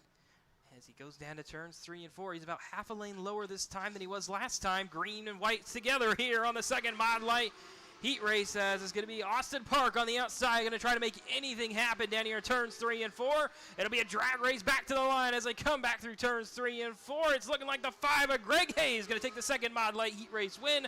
Austin Park just couldn't get that momentum going, and he'll finish in second with Jimmy Arthur in third. I believe Casey Davis finished in 4th, David Lucky 5th, and Andy Tragesser will finish in 6th.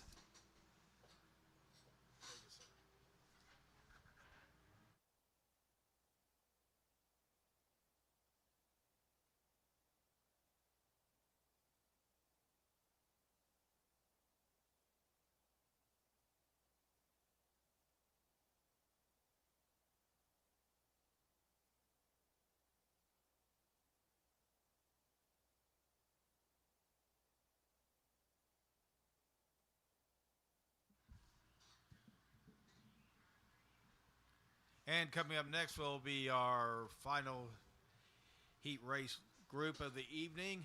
Your K1 Race Gear Outlaw Wing with 2 heat races. Your starting lineup for heat race number 1. Starting first from East Peoria, Illinois, number 40, Devin Feger. Starting second from New Athens, Illinois, number 9K, Carter Kurtz. Starting third from Marshall, Illinois, number 00, Brandon Healy. Starting fourth from Terre Haute, Indiana, number 21V, Danny Vicino. And starting fifth from East Peoria, Illinois, number 17, Molly Day. Your K1 Race Gear Outlaw Wing Heat Race number 1.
So it sounds like an error on our end. Danny Vicino not supposed to be in this class. So only 4 cars will be making up the first K1 Race Gear Outlaw Wing Heat Race. The 9K of Carter Kurtz wanted to head to the rear, so he'll drop on back to the outside of row 2. Which promoted Brandon Healy to the front row in the 0-0. Okay, I have it. 14N, 10B, 84. So the field's going to come to the 1 to go signal as they make their way down to turn 1. The caution lights extinguish for Devin Feger and Brendan Healy.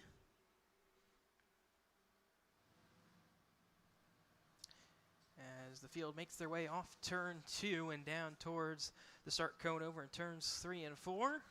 Devin Feger and Brendan Healy are bringing the field to the green flag, and Devin Feger got himself a great jump there. Got a 2-car length advantage to get through turns 1 and 2. And Devin Feger going to come back through turns 3 and 4, looking to lead lap number 1. He'll do it here on the first K1 Race Gear Outlaw Wing Heat Race. Brendan Healy fighting back, though, on the inside. Can't quite make the move stick. Molly Day staying right around the bottom of the racetrack behind them as the 9K of Carter Kurtz with an issue pulling down to the infield after the completion of 1 lap. That will end Carter Kurtz night here in the first K1 Race Gear Outlaw Wing Heat Race. As half a second separates each car out on the racetrack right now.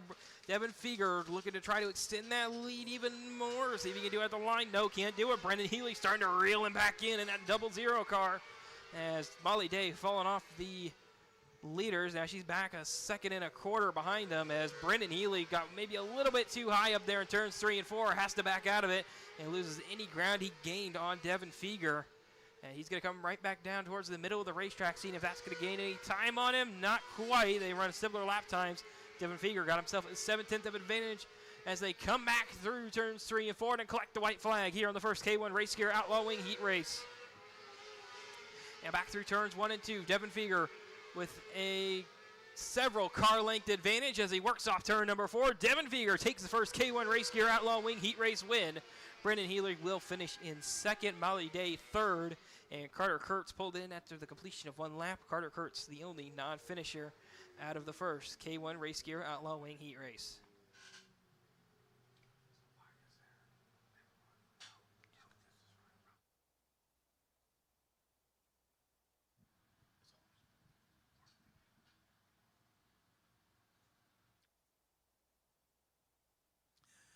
All right, and coming up next will be our final heat race of the evening, your K1 Race Gear Outlaw Wing Heat Race number 2. And your starting lineup will be, starting first from Terre Haute, Indiana, number 14N, Kevin Newton.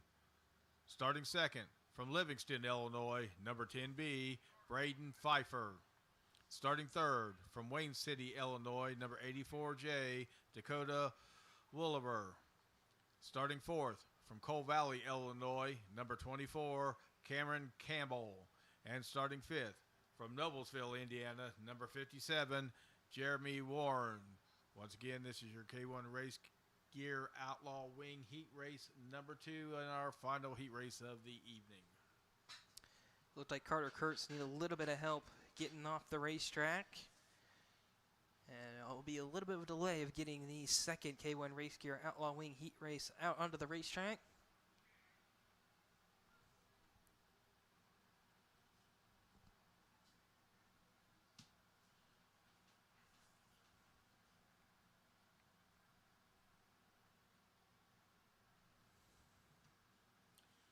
And after this race, we'll be taking a short intermission to let the drivers get their cars tuned up to however they like it and give the track workers a chance to do some work to the track, although I don't know how they can make it any better than it is tonight so far.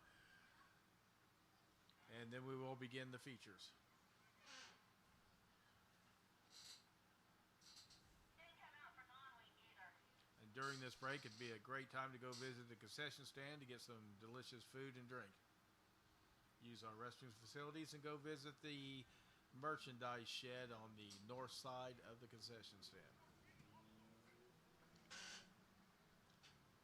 And once again, a big shout out to Cleveland Grain Systems for allowing everybody to come view the races free for tonight. Looks like Kevin Newton and Dakota Wolver will not make the start of the second K1 Race Gear Outlaw Wing Heat Race. That allowed Jimmy Warren, Brendan Pfeiffer to bring the field to green as they come towards the start cone. Green flags in the air on the second K1 Race Gear Outlaw Wing Heat Race. And the field single file as they work through turns 1 and 2 as Jimmy Warren's starting to pull away just a little bit from the 2 cars behind him. As Cameron Campbell looked like he had a pretty good run down there in turns 3 and 4. Maybe something happened and lost a ton of ground off the rear bumper of the 10B of Brandon Pfeiffer. And Pfeiffer really up over the berm, 2 tires up on the berm, able to keep that car headed in the right direction, but that allows the 24 of Cameron Campbell to get right to the rear bumper and can't quite make a move down there in turns 1 and 2. Going to take a cross, or not really a crossover move, backs up the entry to turns 3 and 4. And trying to get alongside now is Campbell, and can't quite get alongside Brendan Pfeiffer for the second spot. Trying the outside now as Pfeiffer gets the berm again down there in turns 3 and 4. And now Cameron Campbell back down on the bottom of the racetrack in turns 1 and 2. Still can't quite make that move stick as Jimmy Warren continuing to lead. He's got himself at least 2-second advantage over the field as they come to complete lap number 5. Cameron Campbell still looking to try to make a pass here on the 10B of Brandon Pfeiffer. Pfeiffer on the berm again, side by side back to 1. Campbell on the outside, Pfeiffer on the inside. Campbell just about clears off turn 2. White flags in the air for Jimmy Warren, and Pfeiffer is going to come right back on the bottom in turns 3 and 4 with the slider. Just about makes it stick as they come off at turn number 4. Is that number 57, Jimmy Warren, taking the second K1 Race Gear Outlaw Wing Heat Race win. Brandon Pfeiffer will finish in second. Cameron Campbell will finish in third. Of course, Kevin Newton, Dakota Wolver did not make the start here on the second K1 Race Gear Outlaw Wing Heat Race. We are live on.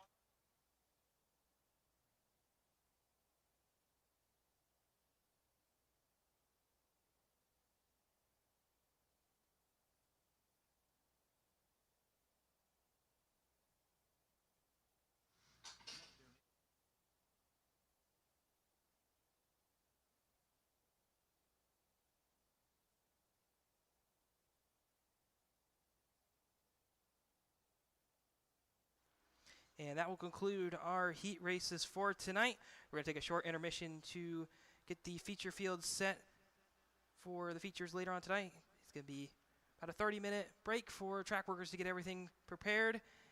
And we'll be right back after that break here in intermission. Make sure you visit our concession booth over in the tower at turn 4.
And it's just about time to head back racing here at Coles County Speedway.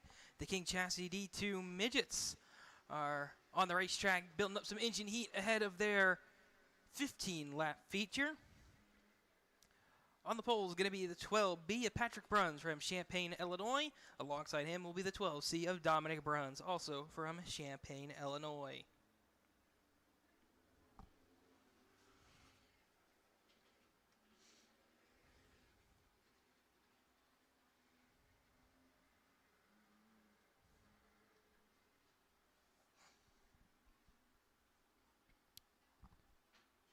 So the field's going to double up as they come off turn 4 this time, it looks like.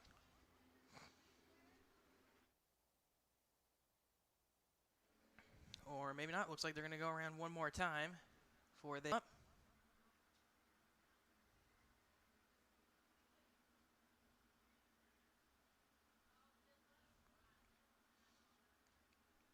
And now the flagman's giving them the order to go double file as they come down the front stretch.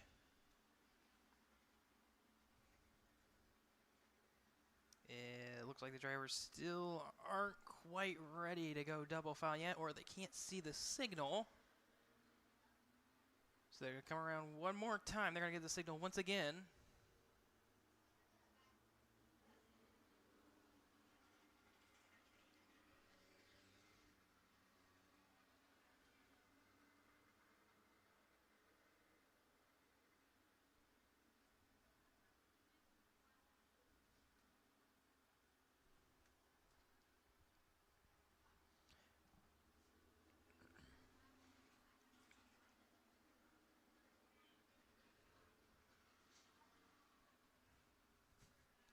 Actually, it looks like they might be trying to ask him to run in a spot up here, up at the top of the racetrack. Seeing a lot of water up here on the front stretch, right about the start-finish line. So these D2 midget drivers working that spot in for the King Chassis D2 midget feature can go green. And that looks like they're going to bring out one of the pack trucks to help run that spot in a little bit more.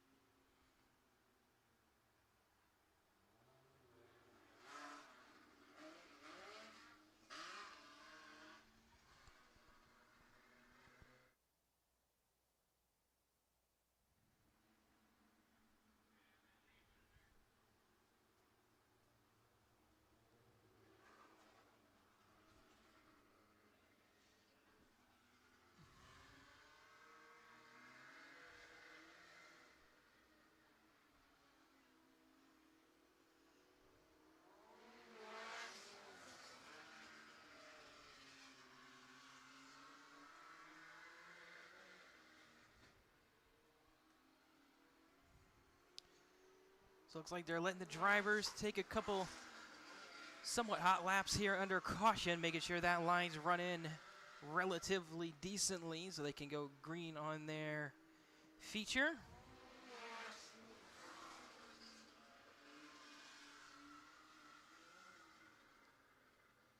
And it looks like they are going to double back up as they work. And at the line over Patrick Bruns. Scoring line picked him up incorrectly. So Dominic Bruns with a second advantage over Patrick Bruns as they come around to complete lap number 3.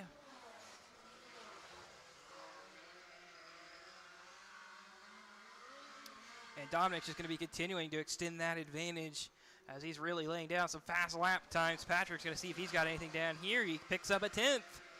Here at the completion of lap number 4, see if Patrick's got enough time to chase Dominic back in here on the King Chassis D2 midget feature.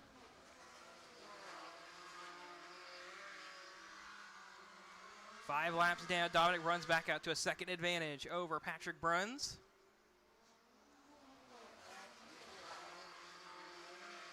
And now Patrick's starting to really sit down lap time, starting to reel in that 12C in front of him.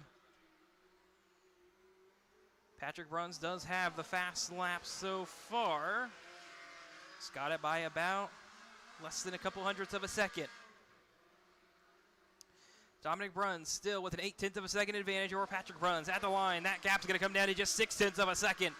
Patrick's really starting to reel in Dominic as they come around to complete lap number 9. That bottom groove's starting to really come to life for Patrick.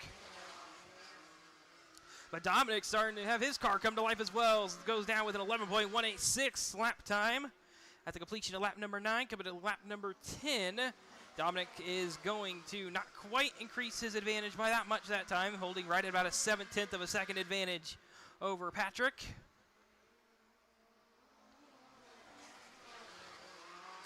And now Dominic really starting to lay down the lap times, extending another 10th out over Patrick. As Dominic looking to take the King Chassis D2 Midget feature win. Patrick's not letting it go easy. Got to pick up a little bit of pace down there at the end of lap number 12. I don't know if he has enough time, though. He's got 0.7 to make up in just 2 laps. And I don't think it's going to be enough. He's going to need a mistake from Dominic in front of him, as Dominic's going to come back through turns 3 and 4. White flags in the air for Dominic Bruns, as Patrick's back in line behind him, falling off about a second as they work off of turn number 2 and down towards turns 3 and 4. It's going to be Dominic Bruns taking the King Chassis D2 Midget feature win. Patrick Bruns in the 12B will finish in second, a full second behind Dominic on the King Chassis D2 Midget feature.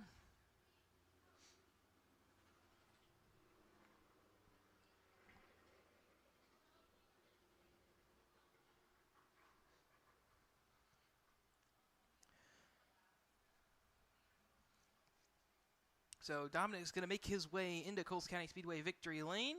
And it looks like Patrick's going to join him down there as well, where it looks like Dominic will be joined by our victory lane reporter, Kevin, down there. Thank you, Casey. All right, folks, he's out of his car. Let's give a big round of applause to your King Chassis D2 Midget feature winner, Dominic Bruns in the 12C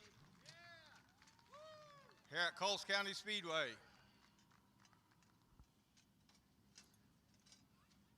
And he's a happy young man.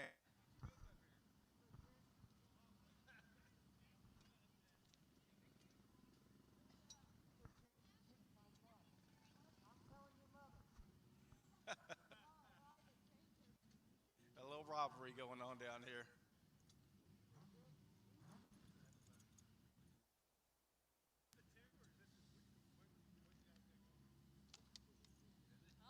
All right, Dominic. First thing, congratulations on your win. Not a whole lot to talk about in the 2-car race. You guys were pretty close the whole way around. Looked like you're having a lot of fun out there. Oh yeah, it was a lot of fun. I don't even know what to say. This is just an incredible experience for me, considering it's my first year. Thanks to Matt and Wayne Durbin, they make this whole thing possible. Basically means the world to me. So, round of applause for them. Excellent. And who's the feller behind you? That's my dad, Patrick Bruns. Your dad. And you beat your dad. Guess we could say that. All right. Well, you get to you got bragging rights until the next time, right? You are hilarious, but yeah, sure, I'll take that. All right, everybody. Let's give a big round of applause once again for Dominic Bruns, your King Chassis D2 Midget feature winner at Coles County Speedway. Job well done. I'm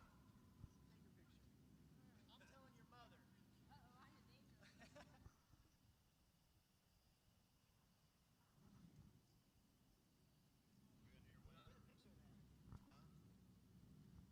Patrick, while we're here, you have anything you want to add? I'm telling his mother. There you go. Well, he gets the bragging rights so the next time you guys race together, you know. You'll never hear the end of it. Good job. All right, congratulations, guys.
So Dominic and Patrick Brunn's going to make their way off the racetrack at the end of their King Chassis D2 midget feature.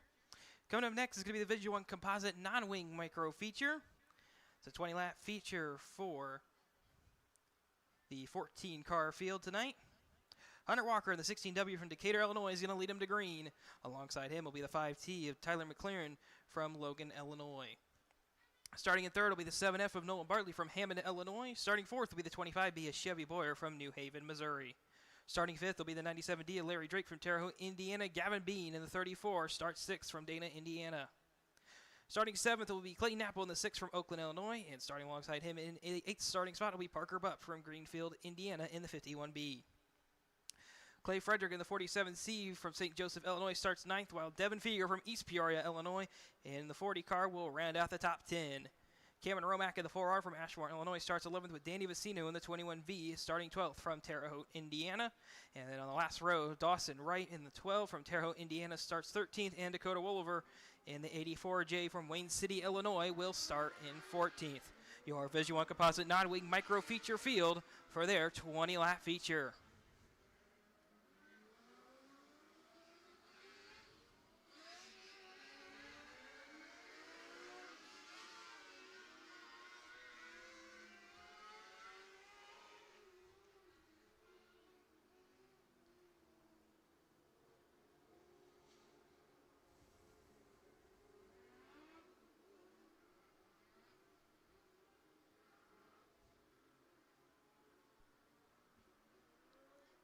So the field's trying to get double file as they get in line. Looks like they might be waiting on one car, maybe one needing a little bit of assistance back there in the pit area.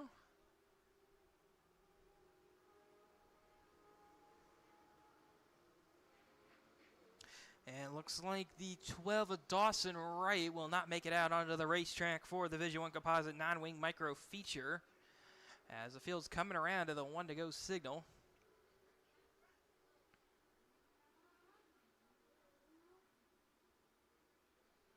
And the field works off turn number 4, where they're going to find the 1-to-go signal given by our flagman John Shipman. As the caution lights extinguish as the field heads down towards turn 1. Once again, it's Hunter Walker and Tyler McLaren on the front row. Behind them, Noah Bartley, Chevy Boyer, Larry Drake rounding out the top 5 with Gavin Bean alongside him, making up row 3. As Hunter Walker and Tyler McLaren bring the field up to the start cone. Hunter Walker goes a little early, but green flag's in the air anyways for the Division 1 Composite Non-Wing Micro feature. Trouble back in the back of the pack off of turn number 4 for the 84J. He's going to pull it down to the infield. And that's going to be the end of Dakota Wolver's night here on lap number 1. As the field manages to get through the end of lap 1, they're 3-4 wide back in the pack.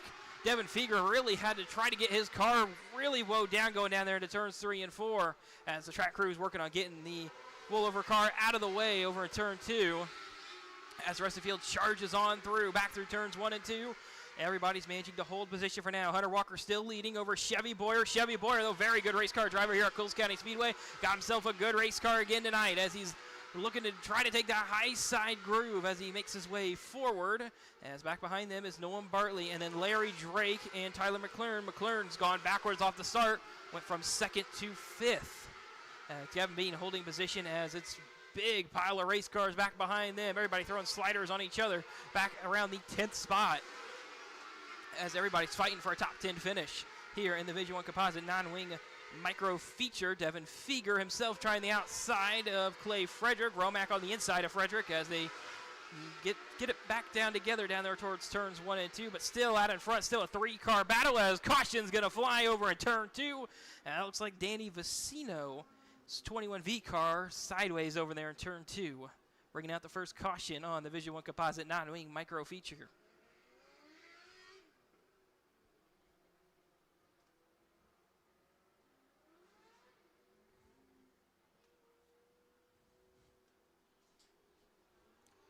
And Dakota Wolver will be pushed back towards the pit area. Did not complete a single lap as he joins Dawson Wrights as the 2 cars currently out. As track crew's working on getting the Danny Vicino car refired.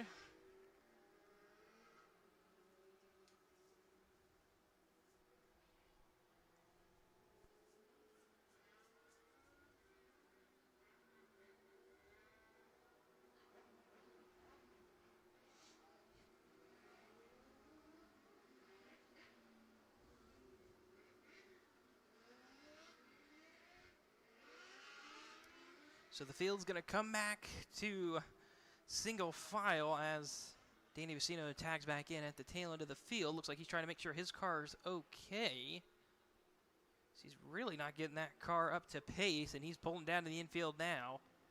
And it looks like Danny Vicino will not be able to continue as he pulls back towards the pit area. Looks like, yes, he will. Looks like dragging something on the left front of the race car, as that will end Danny Vicino's night. Becomes the third non-finisher on the Division 1 Composite non-wing micro feature. As the field comes around, collecting the 1-to-go signal, it'll be Hunter Walker, Chevy Boyer, Nolan Bartley making up the top 3. Further back, you'll find Larry Drake, Tyler McCrern, Gavin Bean, Clayton Apple, Devin Feger, Clay Frederick, and Cameron Romack will round out the top 10.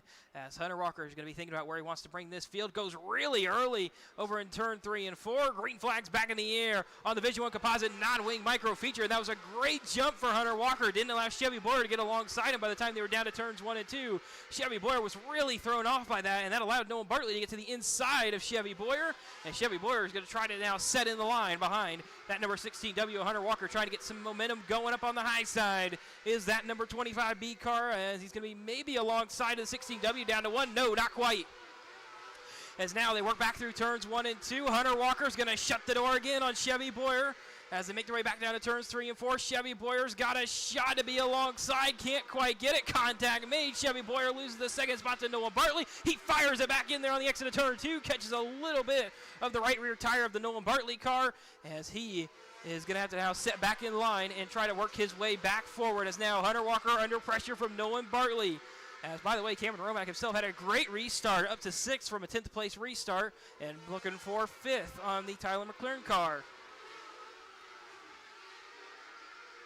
As the field continuing to navigate turns 1 and 2, Gavin Bean sideways over there in turn 2. Man was able to collect it, and we stay green. Out in front, though, still Hunter Walker under pressure from Nolan Bartley. 2/10 of a second gap between the front 2 runners. Chevy Boyer a little bit further back there, running about 1/10 of a second better lap times than the front 2 runners, as the rest of the field single files out behind them. A couple guys trying the middle groove at the tail end of the field. One of those guys being the 6 of Clayton Apple, trying to get around the 4R. Cameron Romack. Romack himself trying to get to the inside of Tyler McLaren. And can't quite do it down there as they go back to 1 and 2 for the 5th spot. As now Clayton Apple is able to get alongside Cameron Romack in the 4R. As Clayton Apple really trying to fight back there on the bottom of the racetrack. Clayton Apple's car looks a little bit better up there on the top of the racetrack. Lap time's really showing that as well, as they come around to less than 5 laps to go on the Division 1 Composite non-wing micro feature. Cameron Romack trying to fight back on the bottom of Clayton Apple for the 6th spot. Clayton Apple trying to go by on the outside, and Clayton Apple just about as clear as they get off turn number 2. Out in front, Hunter Walker has now got himself a half a second advantage over Nolan Bartley, but Bartley's starting to claw that back as they make their way back through turns 3 and 4. Nolan Bartley is going to be looking to tear that gap down just a little bit. No, it extends out. As now Hunter Walker pulling away from Nolan Bartley and Chevy Boyer behind him. They're still battling it out for about the 5th spot, way in the tail end of the field behind them. Clayton Apple get down to the inside of Tyler McLaren. McLaren is going to get passed for the 5th spot as Clayton Apple goes through for 5th. Clay Frederick with an issue off turn 3, and he'll come to a stop, but white flags in the air on the Division 1 Composite non-wing micro feature. As Clay Frederick's night comes to an end here on the closing laps, as Hunter Walker comes through turns 3 and 4. Nolan Bartley throws it in there, but it's not going to be enough. Hunter Walker takes the Division 1 Composite non-wing micro feature win. Nolan Bartley will finish in 2nd, right behind Hunter Walker, as Hunter Walker takes the Division 1 Composite non-wing micro feature win by half a second over Nolan Bartley. Chevy Boyer rounds out the top 3. Larry Drake 4th. Clayton Apple 5th. Cameron Romack able to take the 6th spot away as Parker Bump finishes in 7th. Tyler McLaren losing 2 spots on the last lap to finish 8th. Devin Feger 9th. Gavin Bean 10th. Clay Fredericks was the first car that did not finish in 11th. Then Danny Vicino, Dakota Wolver, and Dawson Wright make up the rest of the non-finishers in the Division 1 Composite non-wing micro feature. And Hunter Walker is in victory lane once again here at Coles County Speedway, where he's going to be joined by our victory lane reporter, Kevin.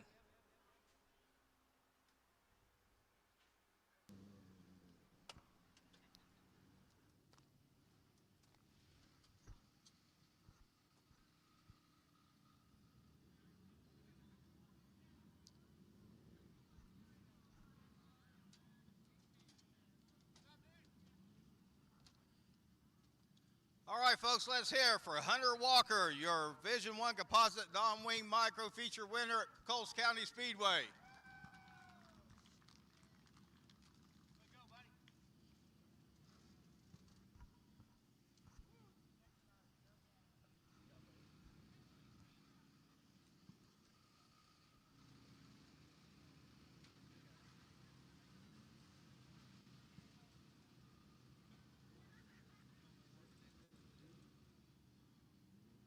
All right, Hunter, congratulations again. Once again, just like last week, you got out front and was able to keep everybody behind you. You had a lot of challenges going on there between Boyer and Bartley.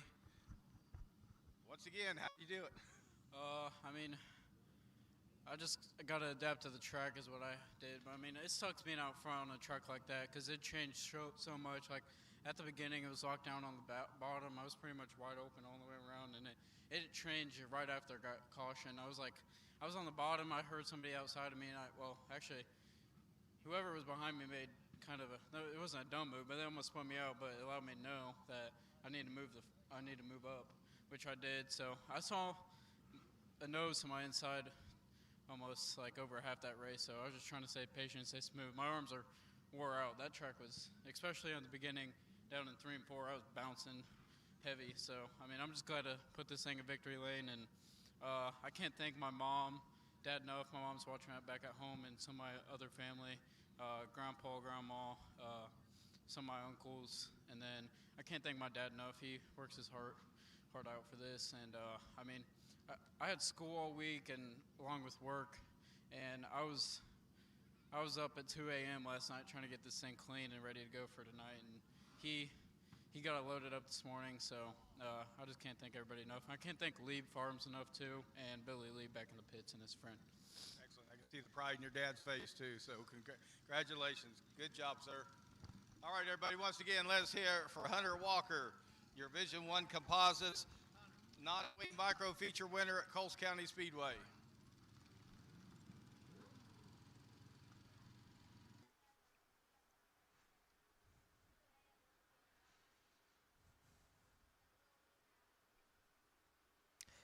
And that was Hunter Walker's third win of the year here at Coles County Speedway, second in class. Last time he won in this class was on June 29th. His last overall winner here at Coles County Speedway was just last week in the Strong Invader A-Class Wings.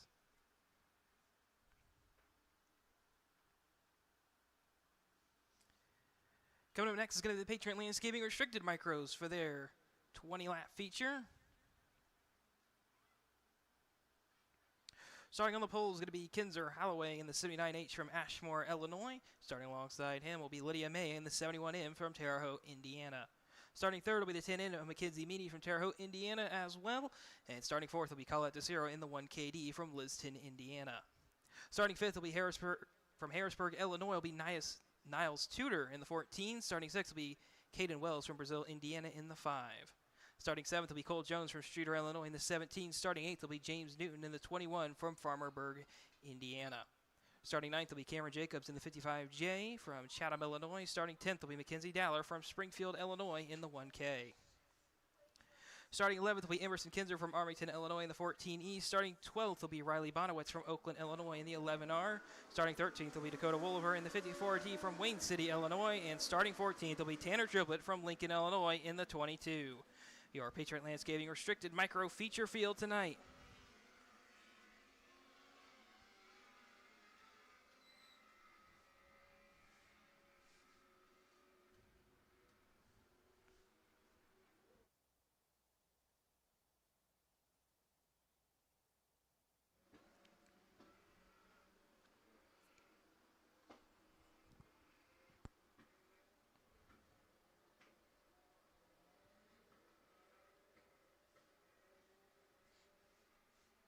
So the field's going to double up as they come off turn 4.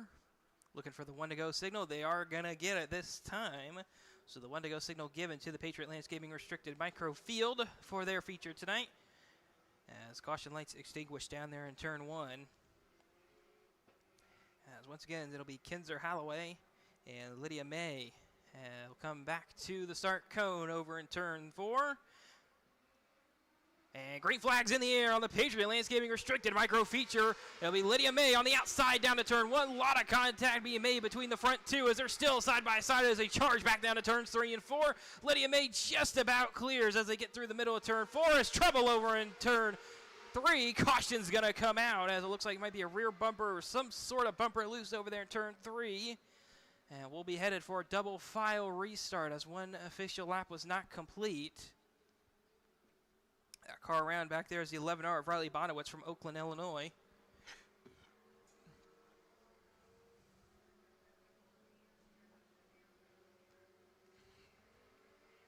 We're going to have to see where that bumper came off of. Might be off that number 11R car.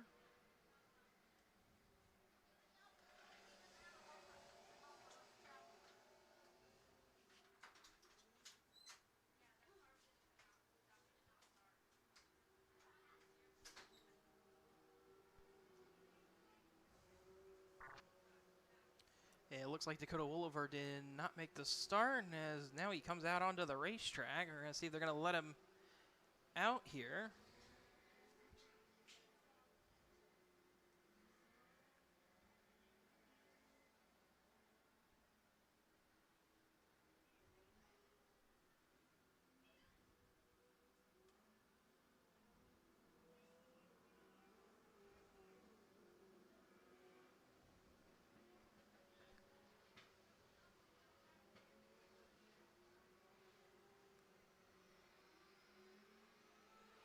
Yeah, it looks like the right side bumper off of that number 11R of Riley Bonowitz, as now the field's going to double back up for the complete race restart on the Patriot Landscaping Restricted Micro Feature.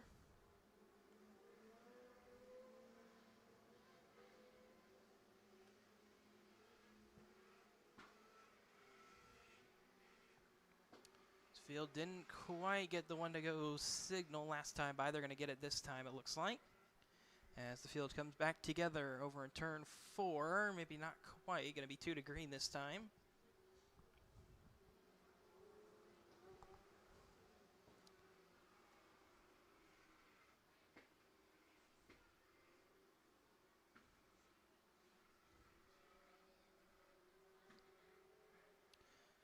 So the field's going to come around to the 1 to go signal this time.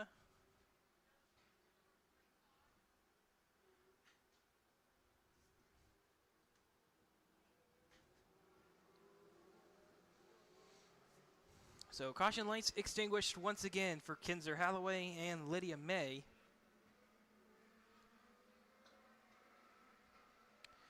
As they make their way down towards the start cone.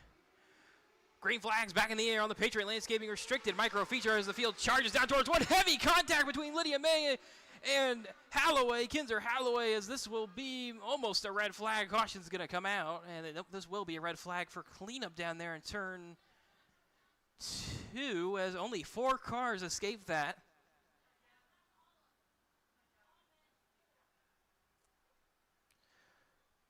So only 4 cars escape here in the Patriot Landscaping Restricted Micro Feature.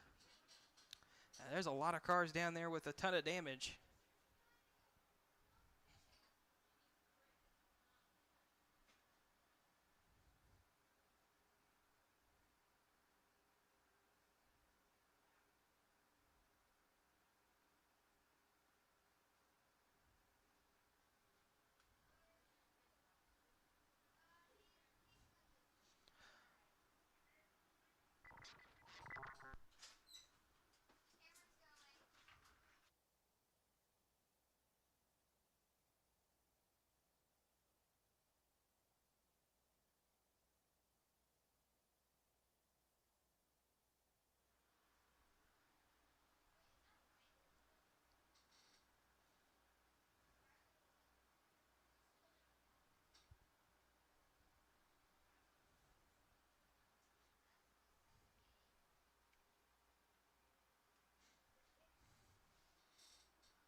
So obviously a few cars are going to have to go up on the hook over there in turn 2.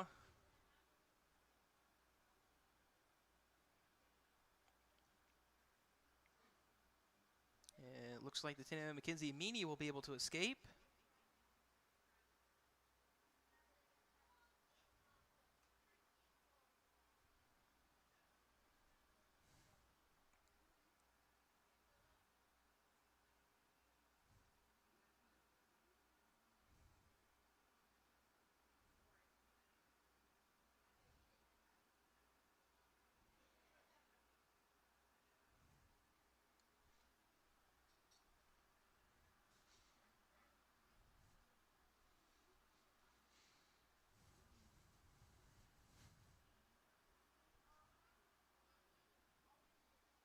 It also looks like the 1K of Mackenzie Daller will escape relatively unscathed, it looks like.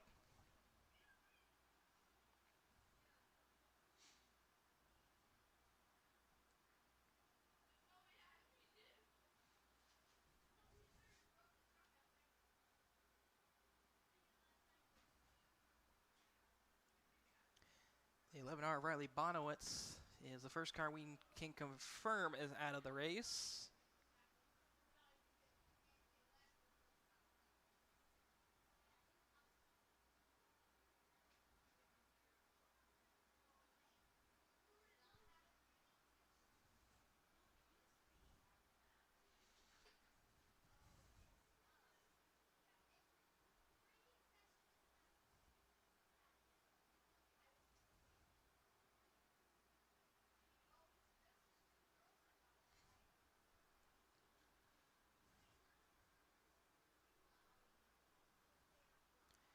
It looks like Cameron Jacobs in that 55J car going to escape as well. Or maybe not. A lot of left front damage on that race car.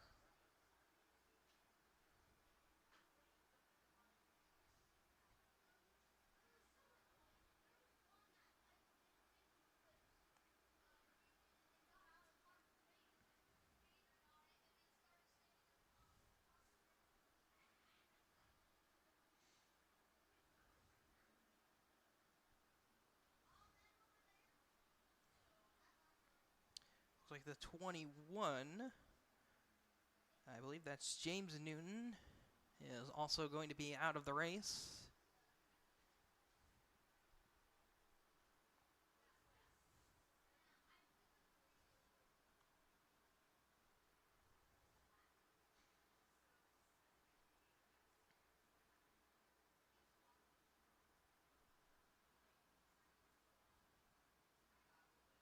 Looks like Dakota Woolover needed a little bit of help getting refired.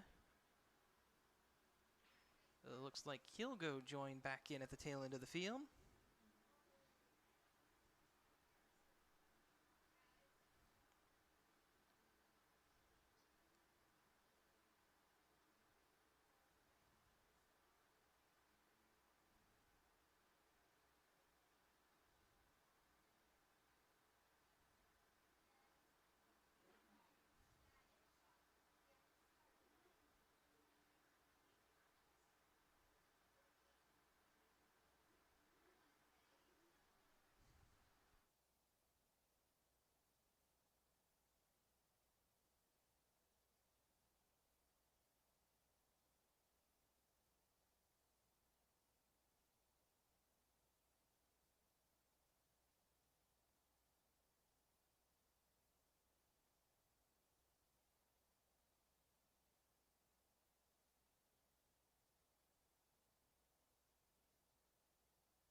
All right, Casey, looks like we've got everything cleaned up from down here in the turns 1 and 2 parking lot we had there for a moment. Everybody seems to be okay. We got a few cars that will not be able to continue, but other than that, everybody is doing good health-wise. Yeah, it looks like Lydia May was the last car to get refired over there. Seeing quite a lot of fluid down there on the racetrack over in turn 2.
Still have a lot of activity going on down here as they're making sure these cars are safe to continue on before they push them off.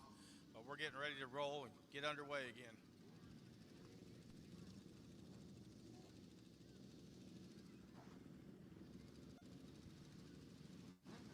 Special thanks to all our track workers for getting out on the scene and responding quickly to make sure everybody was okay.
So it sounds like, Kevin, this is one of the very rare instances in which we're allowing crews to perform repairs on the cars back over in the pit area. And those drivers that will complete repairs to their cars will go to the tail at the restart on this Patriot Landscaping Restricted Micro feature.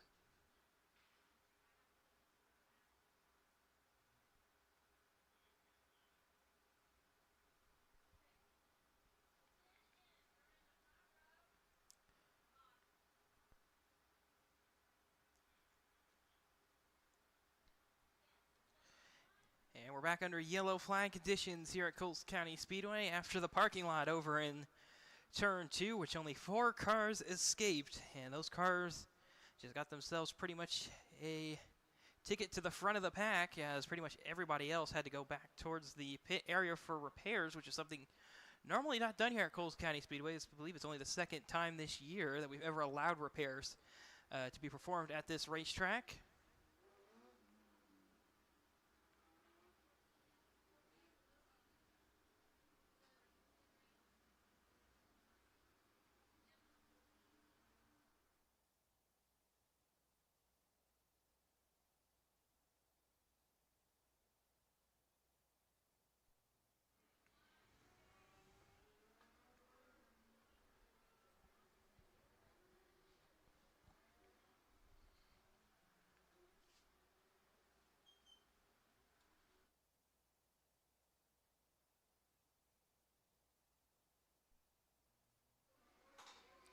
So looks like a couple of these drivers are going to take some laps at a little bit of race pace, making sure their cars are okay after they've completed repairs.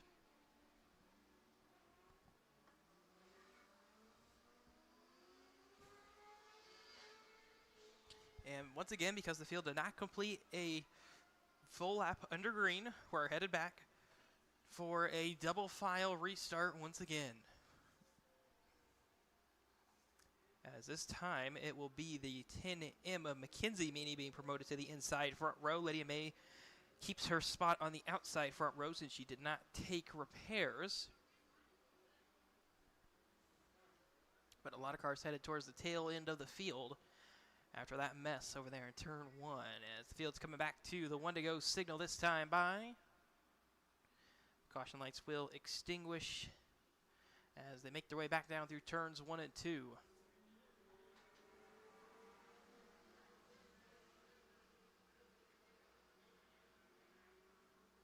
So with that, it looks like only 5 cars are out of this race after the parking lot, as now we're going to have to wave off the caution, it looks like, for something back in the pit area.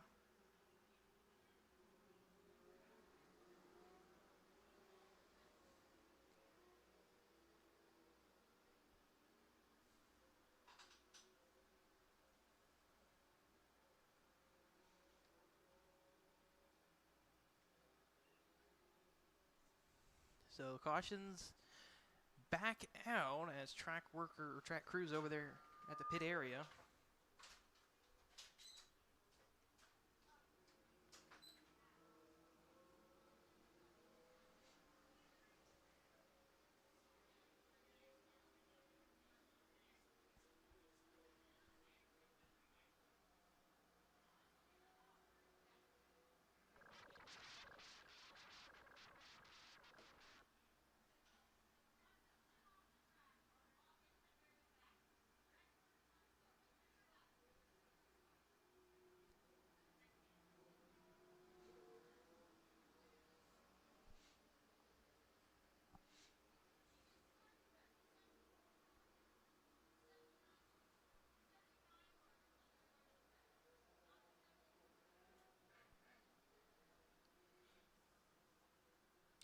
Sounds like they might be trying to work something out, trying to tell the crews back there why their car is back in the pack, as it looks like the message wasn't fully delivered. That cars that went back to the pit area go to the tail end of the field as caution lights extinguish once again for the Patriot Landscaping Restricted Micro feature, as it'll be McKenzie Meany and Lydia May going to bring the field up to the start cone over in turn 4.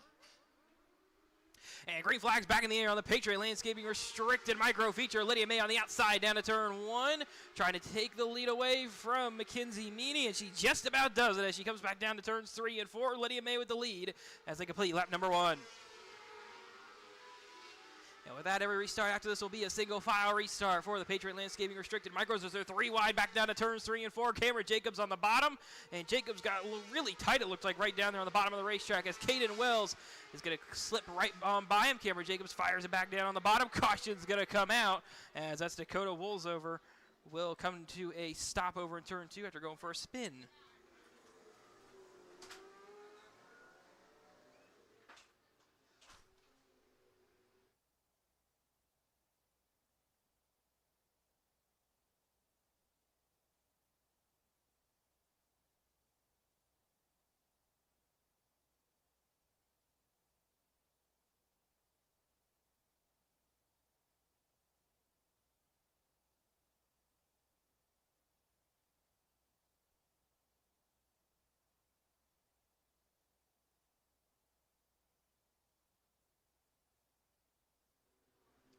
A black flag looks like might be being issued to one of the teams. Not sure which one it is. Oh, one car's dropping fluid. There looks like track crews trying to figure out which car it is. It looks like it might be the 1K of Mackenzie Dowlers, the car that's dropping fluid.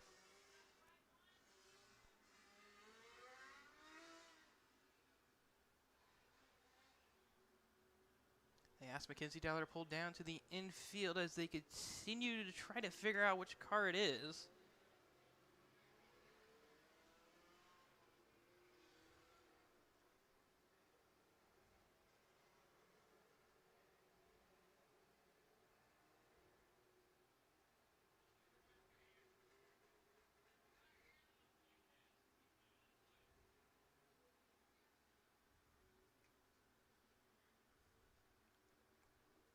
So now the field's going to come single file to work in some of this fluid on the racetrack, as this will be under caution for a length of time while they clean this up.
We remain under caution as track crew continues to work in what appears to be a oil spill down on the racetrack.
And with that, looks like track crews got the issue picked up, and the field's coming back to the 1-to-go signal this time on the Patriot Landscaping Restricted Micro Feature. Lydia May is going to lead the field back to green in that 71M machine. Behind her, it's the 10M of Mackenzie Meany and the 1KD of Colette DeCiro.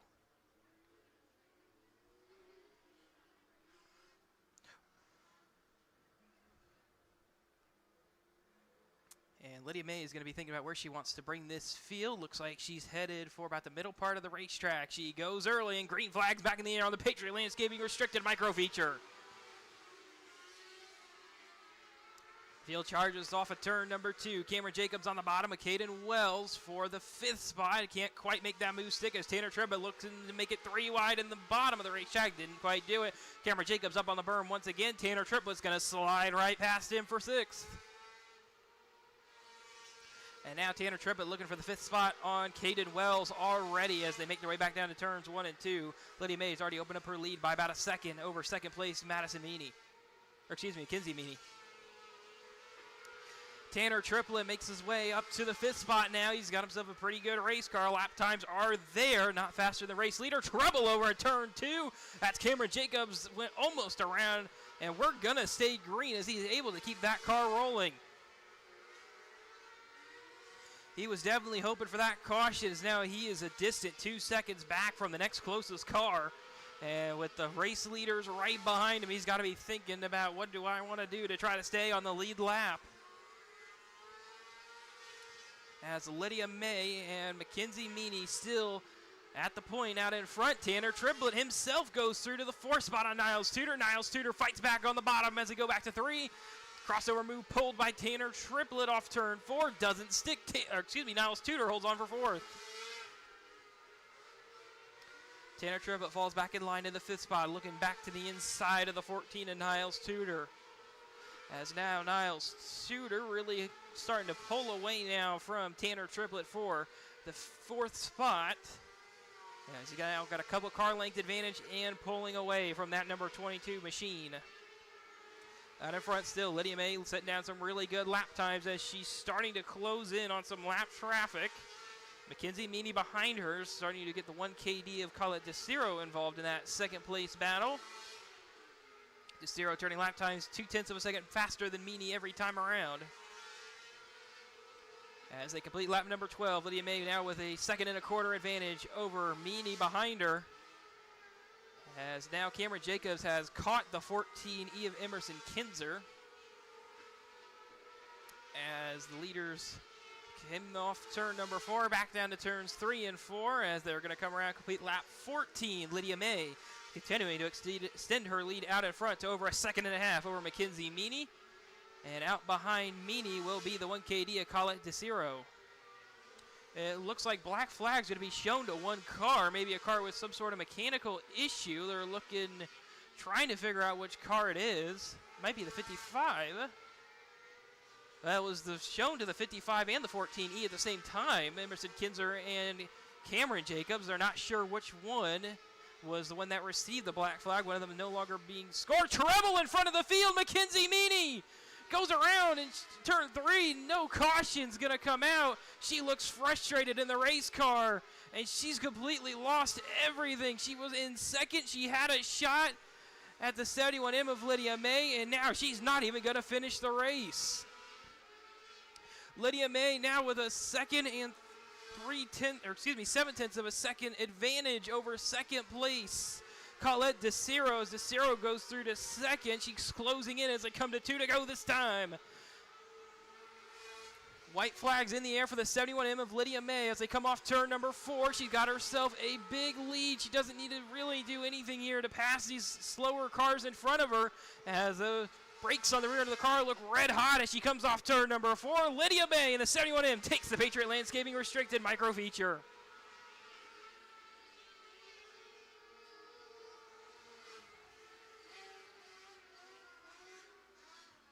Lydia May in the 71M takes the Patriot Landscaping Restricted Micro Feature. Colette DeCiro in 2nd.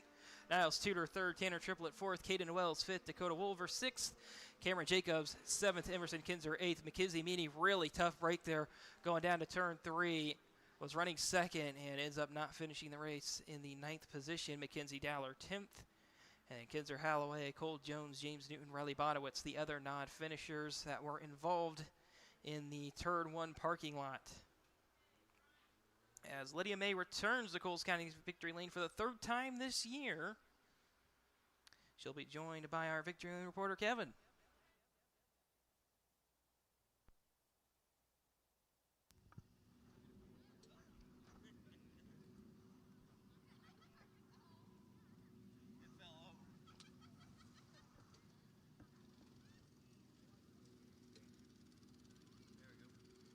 Got just enough.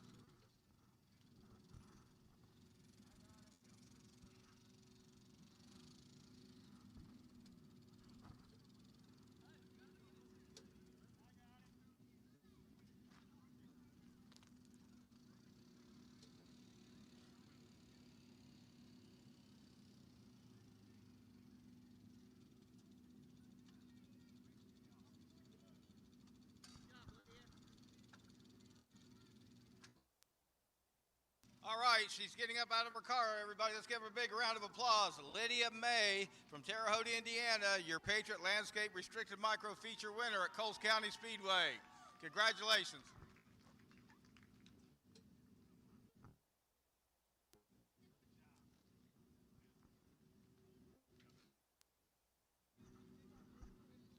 Hello, Lydia. How are you? Good. Good. First thing, congratulations. After that, how long have you been racing? Eight times. This is her 8th time, and how many times have you won here? This is my 3rd time. Your 3rd time in 8 races. How about that, folks? That's fantastic. Great job. You got any sponsors? Anybody like to? Paul May Motorsports, Engler,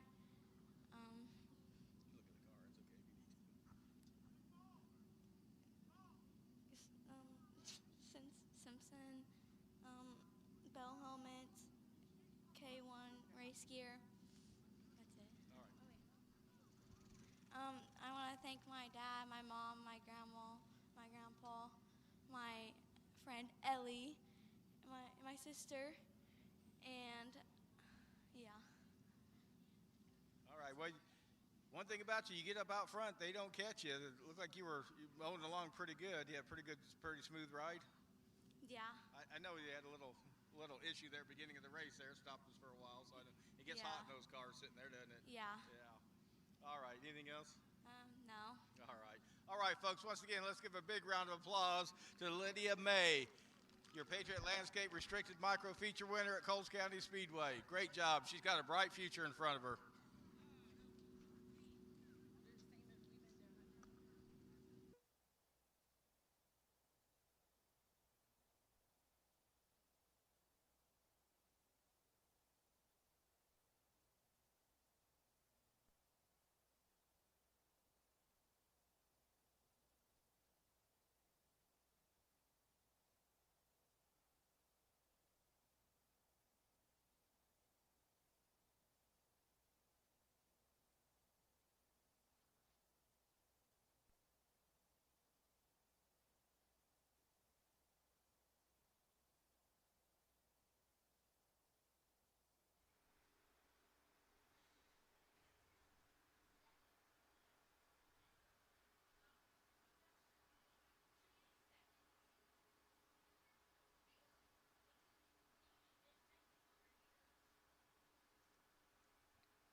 So Lydia May will make her way off the racetrack as a 3-time feature winner here in the Patriot Landscaping Restricted Micros tonight, as that'll allow the strong emitter A-Class Wings to come out into their track for their 20-lap feature. Starting on the pole is going to be the 8J of J.J. Williams from Harristown, Illinois. Alongside him will be the 97D of Larry Drake from Terre Haute, Indiana. Starting third will be Cannon Posey in the 7S from Pittsboro, Indiana. Alongside him, starting in the 4th spot, will be Noah Mell from Farland, Indiana in the 95M. Starting 5th will be Hunter Walker in the 16W from Decatur, Illinois. And starting 6th from Danville, Indiana will be Carter Whaley in the 1K. Starting 7th will be Chevy Boyer from New Haven, Missouri in the 25B. Starting 8th will be Bodie Everett from Litchfield, Illinois in the 3E. Starting 9th will be Harrison Robards from Dardine Prairie, Missouri in the 11R. Starting 10th will be Danny Vicino from Terre Haute, Indiana in the 21V. Starting 11th will be Tyler Taylor from Danville, Illinois in the 88T. Starting 12th will be Cruz Stanville from Brownsburg, Indiana in the 4R. Starting 13th will be Luke Newton from Farmerburg, Indiana in the 19. Starting 14th in the 07CZ will be Zach Orsborn from Sydney, Ohio. And starting 15th will be Dakota Wolver from Wayne City, Illinois in the 54D. And starting 16th will be Lincoln Martin from Monmouth, Illinois in the 9L. Your Strong Bidder A-Class Wing feature field tonight here at Coles County Speedway.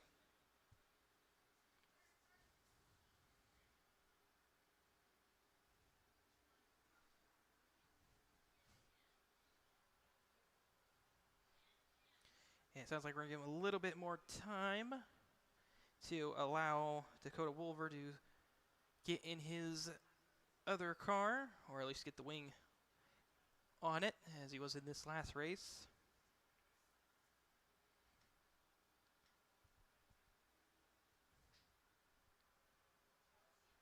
And out onto the track now come the Strong Bidder A-Class Wing feature.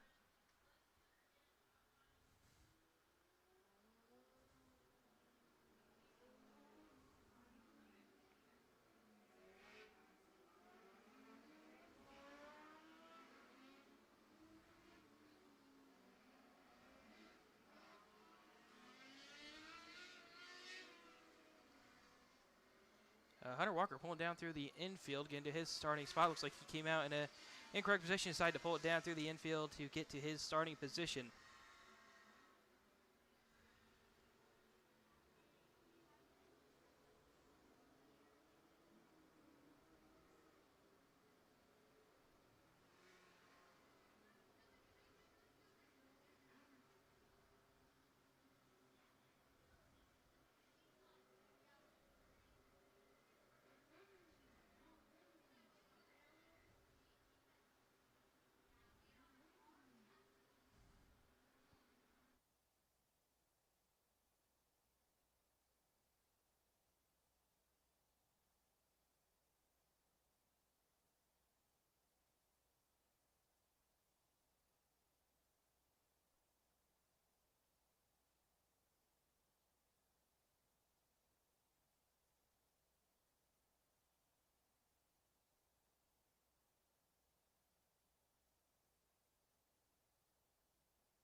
And the field's coming around to the 1-to-go signal this time by.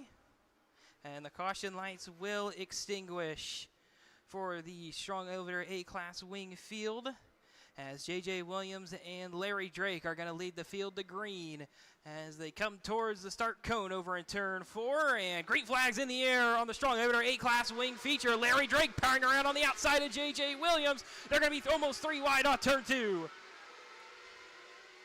Back down to turns 3 and 4. J.J. Williams trying to get alongside, and we've got almost another parking lot over in turn 3. The caution's going to come out, as it looked like the 1K of Carter Whaley went around, and Bodie Everett had nowhere to go, along with Cruz Stanville also being involved.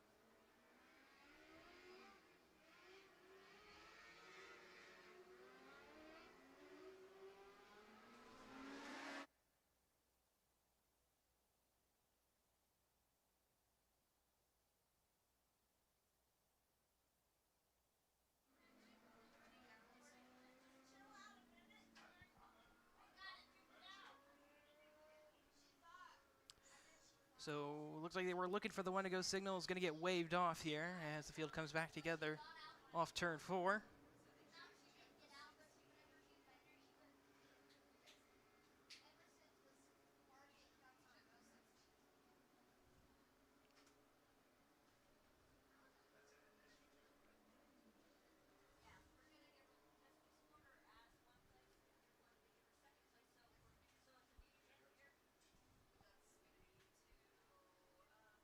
And this time, the Strong Odor A-Class Wing Feature Field comes to the one-to-go signal as they head down to turn 1. Caution lights extinguish for the A-Class Wing drivers tonight as they come off of turn 2 and looking for the start cone over in turns 3 and 4.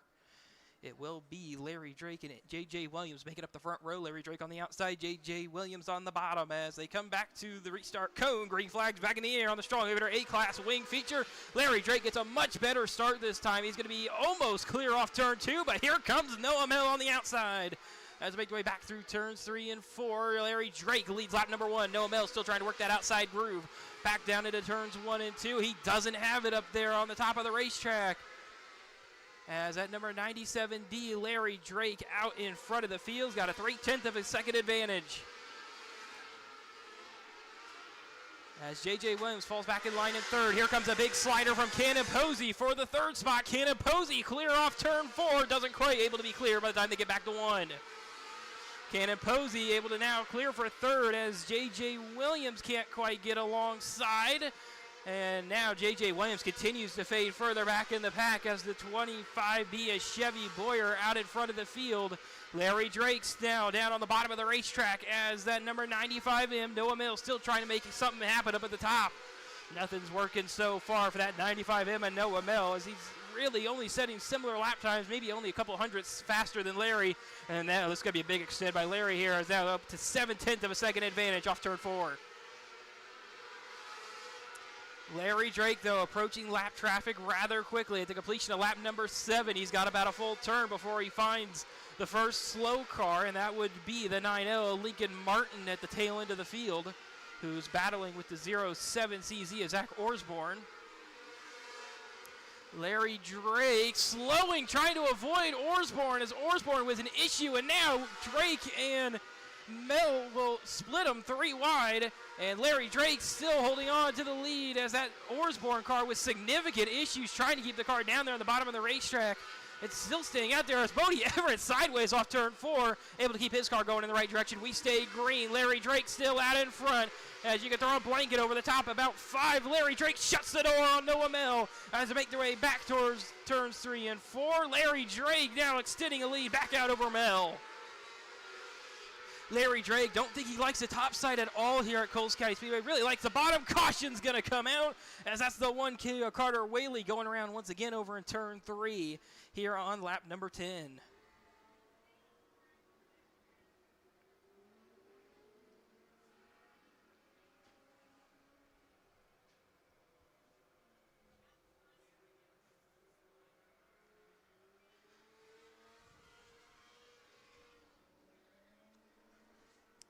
So track crew looking over. It looks like a couple cars going to need some help getting refired here. Orsborn, one of them. As it looked like Zach Orsborn came to a stop over there in turn 3. As also Carter Whaley still stuck up there at the top of the racetrack up in turn, I'd say probably about turn 3 or 4, right in the middle of the corner.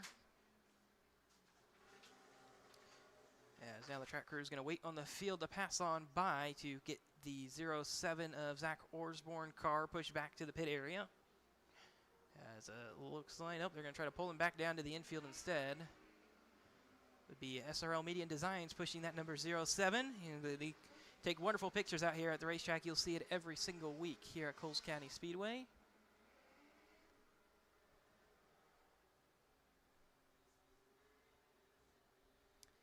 And Zach Orsborn pulls down to the pit area where he'll get probably a little bit more assistance, and they're going to have to push him a little bit further away as that cutoff access not only to victory lane, but still is kind of in a bad spot down there on the racetrack. Is also the 1K being pushed back to the pit, or not, excuse me, the pit area, excuse me, just down to the infield. Carter Whaley came to a stop down there. They might be pushing him back to the pit area, it looks like, or they're just getting him in a better spot. Nope, looks like he's going to stay down there in the infield as the field comes down to 1 to go signal. Once again, for a lap 11 restart on the Strong Odor A-Class Wing Feature, Larry Drake, Noah Mel, Cannon Posey, the top 3. Then it'll be Chevy Boyer, J.J. Williams, Hunter Walker, Danny Vecino, Tyler Taylor, Harrison Robars, and Cruz Stanfield making up the top 10 as Larry Drake's going to bring the field up to the top of the racetrack. He waits on the bump from Noah Mill, dives at the restart cone. Green flags back in the air on the strong hitter A-Class wing feature. Mill and the rest of the field charging around on the high side behind Larry Drake as they make their way back down to turns 3 and 4. A little bit more diversifying the lines as they come back around to complete lap number 11, as now Larry Drake extended his lead out to about half a second over Noah Mel. Mel down to the bottom of the racetrack now, see what he can do down there. It doesn't look like it will be anything. Loses a tenth that time to Larry Drake. Back up to the top of the racetrack, Noah Mel goes. Back in turns 1 and 2. Definitely noticed that he lost some ground there. He's sticking it up there. Is now Cannon Posey going to try to make a move down in 3 and 4 for second. Didn't quite make that move stick. He might try to throw another slider down here. He's maybe a little bit too far back to throw a slider, but he might try it anyways. And that 07 machine is, the 7S machine. Back and forth, it's still Chevy Boyer and J.J. Williams back there in the 4th and 5th spot, respectively. J.J. Williams looking to the outside of Chevy Boyer, going back down there to turns 3 and 4. Is now Noah Mel going to try to get alongside Larry Drake as they come off turn 2 to come around. They're going to complete lap number 16. Noah Mel really threw it up there on the high side of the racetrack, tried to get it to stick, didn't quite stick down there, maybe got a little bit too wide and loses a ton of ground to Larry Drake. Falls back behind about another half second as that allows Cannon Posey back into the battle for second. Field still working their way back through turns 1 and 2, mostly single file racing throughout the field. Maybe a little cars, couple cars further back, couple cars out in front. 2 to go this time for Larry Drake as Drake makes his way off turn 2, back down into turns 3 and 4, 7/10 of an advantage over the 95M of Noah Mel. White flag for Larry Drake. He collects it. As now Chevy Boyer throws a slider on Cannon Posey for third. Didn't quite stick, but coming back down to turns 3 and 4. It is a 97D of Larry Drake. Takes the strong over A-Class wing feature. And Larry Drake already making his way down there to Coles County Speedway victory lane. As the second place will go to Noah Mel. Didn't quite have a good enough car to pass Larry Drake out there tonight. Cannon Posey will finish in third. Chevy Boyer 4th. J.J. Williams 5th. Hunter Walker 6th. Harrison Robart 7th. Tyler Taylor 8th. Bodie Everett 9th. Danny Vicino 10th. Cruz Stanfield 11th. Dakota Holziver 12th. Lincoln Martin 13th. Luke Newton 14th. Carter Whaley, Zach Orsborn, the 2 non-finishers out of the strong elevator A-Class wing feature field tonight. And Larry Drake's returned to victory lane once again for the 4th time this year here at Coles County Speedway, where once again he'll be joined by our victory lane reporter, Kevin.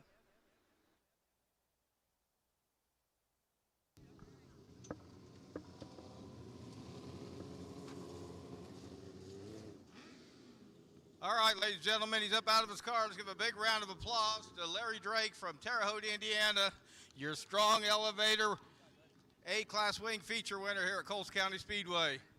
Good job. You were under pressure the whole race from Noah Mel. You were running bottom, he was running top. Looked like he got close to you, but he just couldn't get by. It was a good race. It was a good race, good clean race. I almost broke sweat. Yeah, Larry, you've been doing this a long time, but this winning never gets old, does it? I love racing. All right. Who you got here? This is my nephew from Michigan. He come down to watch me race tonight. This is Eric Berner, the guy that helps me. Great. That's Rick way back there. All right. Everybody knows him. Seen a heck of a driver race, I can tell you. This guy can wheel a car, that's for sure. All right, you got anybody you want to outside these? You're all good? All right, everybody. Once again, let's give a big round of applause to Larry Drake, your strong elevator A-Class wing feature winner at Coles County Speedway.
Larry Drake's car going to make its way back towards the pit area, which will allow for the High Caliber Graphic Junior Sprints to run their 15-lap feature tonight. 3 features left to go here at Coles County Speedway. Starting on the pole is going to be the 88A of A.J. Williams from Harristown, Illinois. Starting in second will be the 5 of Caden Wells from Brazil, Indiana. Starting in third will be the J16 of Jasper Hillman from Ashmore, Illinois. And starting fourth will be Madison Meany from Terre Haute, Indiana in the 10M. Starting fifth will be Joe Bonowitz from Oakland, Illinois in the D52. And starting sixth will be Xander LaRose from Festus, Missouri in the 1Z.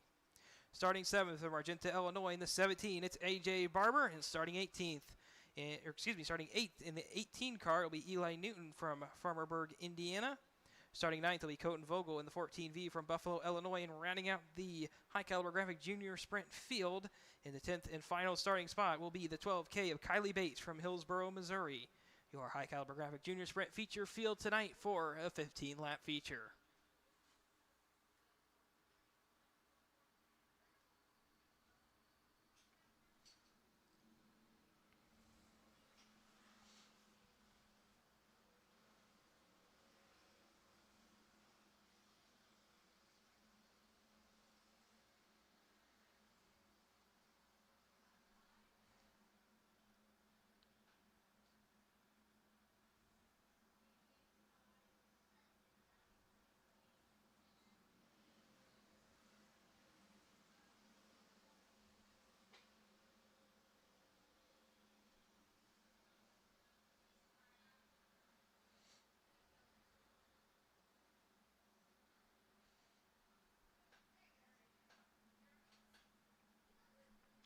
The track crew took an extra lap there to get Joe Bonowitz into his correct starting position, and coming around this time, the High Caliber Graphic Junior Sprints will take the 1-to-go signal, and the caution lights extinguish for Caden Wells and A.J. Williams out on the front row as they make their way off turn 2, looking for the start cone over in turn 4. 15-lap feature for the High Caliber Graphic Junior Sprints. And the green flag's in the air for A.J. Williams, and the High Caliber Graphic Junior Sprint feature. Caden Wells going to try to power around the outside, but it's not going to be enough as A.J. Williams out in front of the field as they come around back down to turns 3 and 4. Caden Wells not going to make a move down here as A.J. Williams leads lap number 1. Back into turns 1 and 2. The field single files out. Jasper Hellman's got a big run on the 10M of Madison Meany as they come back down to turns 3 and 4. Hellman can't quite make the outside groove work. Colton Vogel making his way forward at the tail end of the field. Going to make a pass on Joe Bonowitz for the 6th spot. Bonowitz going to get him back off turn 2, though. And back down into turns 3 and 4. Crossover move pulled again by Colton Vogel. Can't quite hold on to the 6th spot. And Jasper Hellman got sideways off turn 2. Is going to lose a position as Joe Bonowitz goes around over in turn 2 as well. Bonowitz trying to get his car going back in the right direction.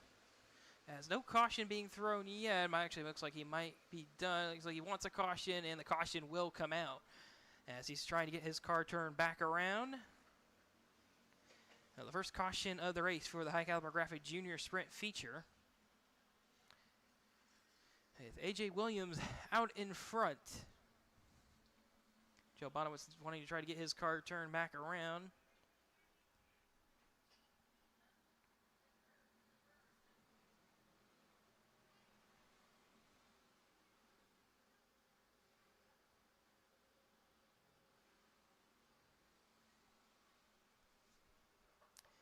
And Joe Bonowitz will rejoin back in at the tail end of the field.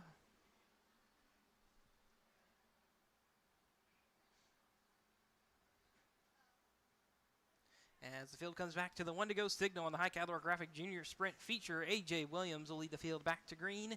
Behind him it'll be Caden Wells and Madison Meany making up the top 3. Then it's Xander LaRose and A.J. Barber who make up the top 5 as A.J. Williams is going to bring the field back to the restart cone, and we're back green on the High Caliber Graphic Junior Sprint feature.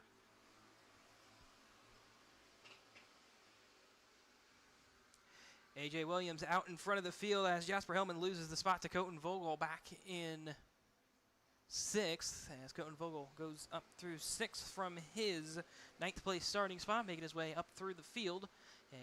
As A.J. Barber himself looking like he's got a pretty good race car closing in on the 1Z of Xander LaRose and the 10M of Madison Meany in front of him.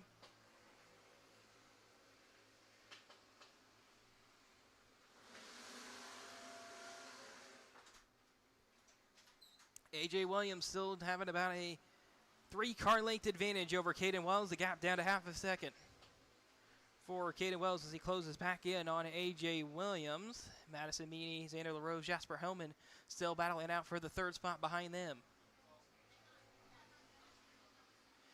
As A.J. Williams to the inside of Xander LaRose as they come off turn 2. And A.J. Barber goes through for the 4th spot. And now Barber's already looking on the 10M of Madison Meany in front of him. Looking for that 3rd spot already. He's turning really good lap times. And that number 17 is Xander LaRose, maybe with an issue, slow off turn number 2, trying to get that car back up to speed. Yeah, it looks like he just about will be able to as he falls back behind Colton Vogel. As it's still A.J. Williams out in front of the field. Caden Wells about a second behind him. Then it'll be another 2 seconds to the 3rd place car of Madison Meany. Madison Meany under pressure, though, from A.J. Barber for the 3rd spot. As Caden Wells, an issue from 2nd. He's going to pull down to the infield. That will end his night here on lap number 11. And now A.J. Williams with himself. That gap's going to extend way out now, as he's got himself about a 1/4 of a lap advantage over Madison Meany. It's 4 seconds now as Xander LaRose, or excuse me, the A.J. Barber promoted to the 3rd spot, as now it'll be 2 to go for that 88A machine of A.J. Williams, as he's continuing to pull a larger and larger lead every single lap. As he comes off turn 4, he collects the white flag. A.J. Williams got one more time to go in that number 88A machine. As A.J. Williams works off turn number 3 and 4, he's going to pick up 3 in a row here in the High Caliber Graphic Junior Sprint features and the ones he's attempted. And A.J. Williams takes the High Caliber Graphic Junior Sprint feature.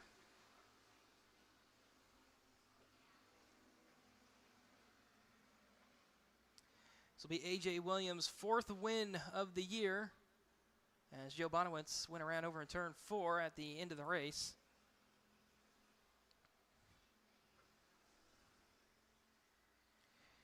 A.J. Williams, Madison Meany, and A.J. Barber, the top 3 on the High Caliber Graphic Junior Sprint feature.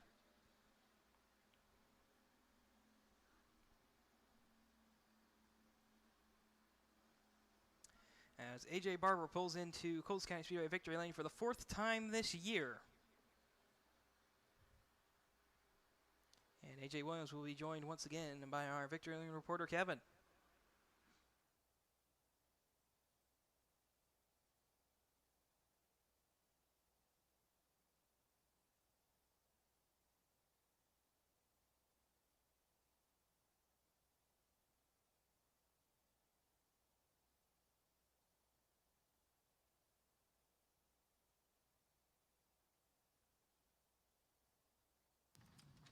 All right, folks, he's out of his car. Let's give a big round of applause to A.J. Williams from Harestown, Illinois, your High Caliber Graphics Junior Sprint feature winner at Coles County Speedway.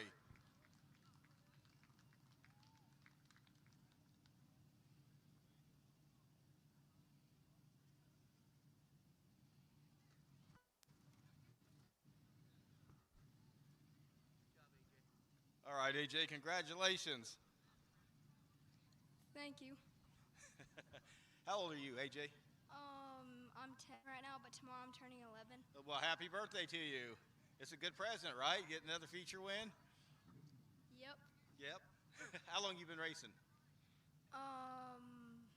At least 5 years. At least 5 years? You look good out there. You look good. You have any trouble tonight? No, my car was really good. Yep, it looked really good. All right. My mom, my dad, my brother, my grandma, my grandpa, Bandit Shocks, Curated Auto, HRC, Radical, Dick, and yeah. Yep. All right. Well, good job. All right, everybody. One more time. Big round of applause for A.J. Williams, your High Caliber Graphics Junior Sprint feature winner at Coles County Speedway. Great job, A.J.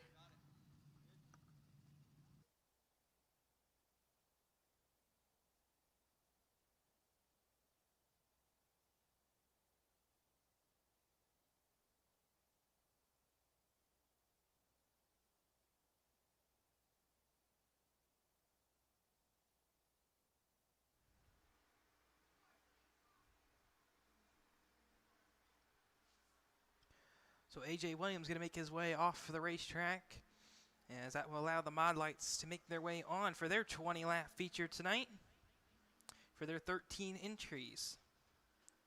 On the pole is going to be the 5-star Greg Hayes from Melbourne, Kentucky. Alongside him will be Justin Park from Steelsville, Illinois in the 27P. Starting in third will be Danny Jolly in the U2 from Christopher, Illinois. Starting fourth will be Corey Stephenson from Marion, Illinois in the 5. Ben Mikowski in the 2M from Marion, Illinois as well starts fifth, with Carter Hutchinson in the 25 from Johnson City, Illinois starting in sixth. Jimmy Arthur in the 17 from Mitchell, Indiana starts seventh, with Casey Davis from Greenwood, Indiana in the 41 starting eighth. David Lucky in the 14S starts ninth, with Chris Grigg from Charleston, Illinois in the 819 starting in 10th. Brian Nance from Mayfield, Kentucky in the 39S starts 11th, and Andy Tregesser in the 9S from Tippin, Indiana starts 12th. And rounding out the Mod Light feature field tonight will be the one of Joshua Reese from Wood River, Illinois, who starts 13th. Once again, your Mod Light feature field tonight here at Coles County Speedway.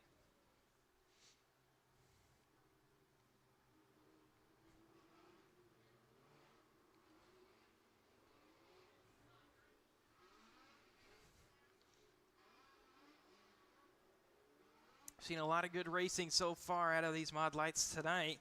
A lot of close finishes, and we're going to probably see that again here in this 20-lap feature. Got a lot of really good race cars out in front, a lot of really equal race cars out in front. Really on the front, really, honestly, front 3 rows of really equal race cars as they come around to collect the one-to-go signal.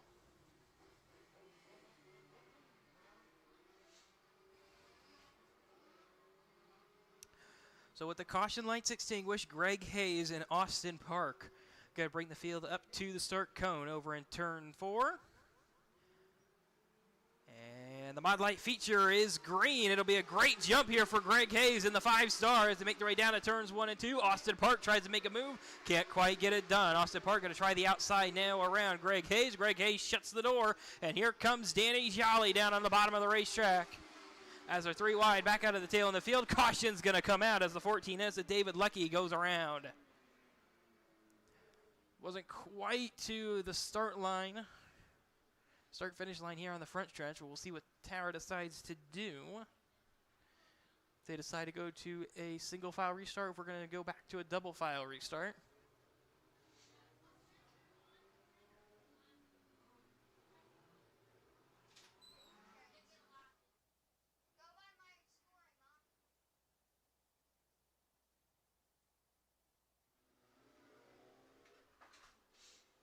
And it sounds like Tower did make the decision to go down to a single file restart.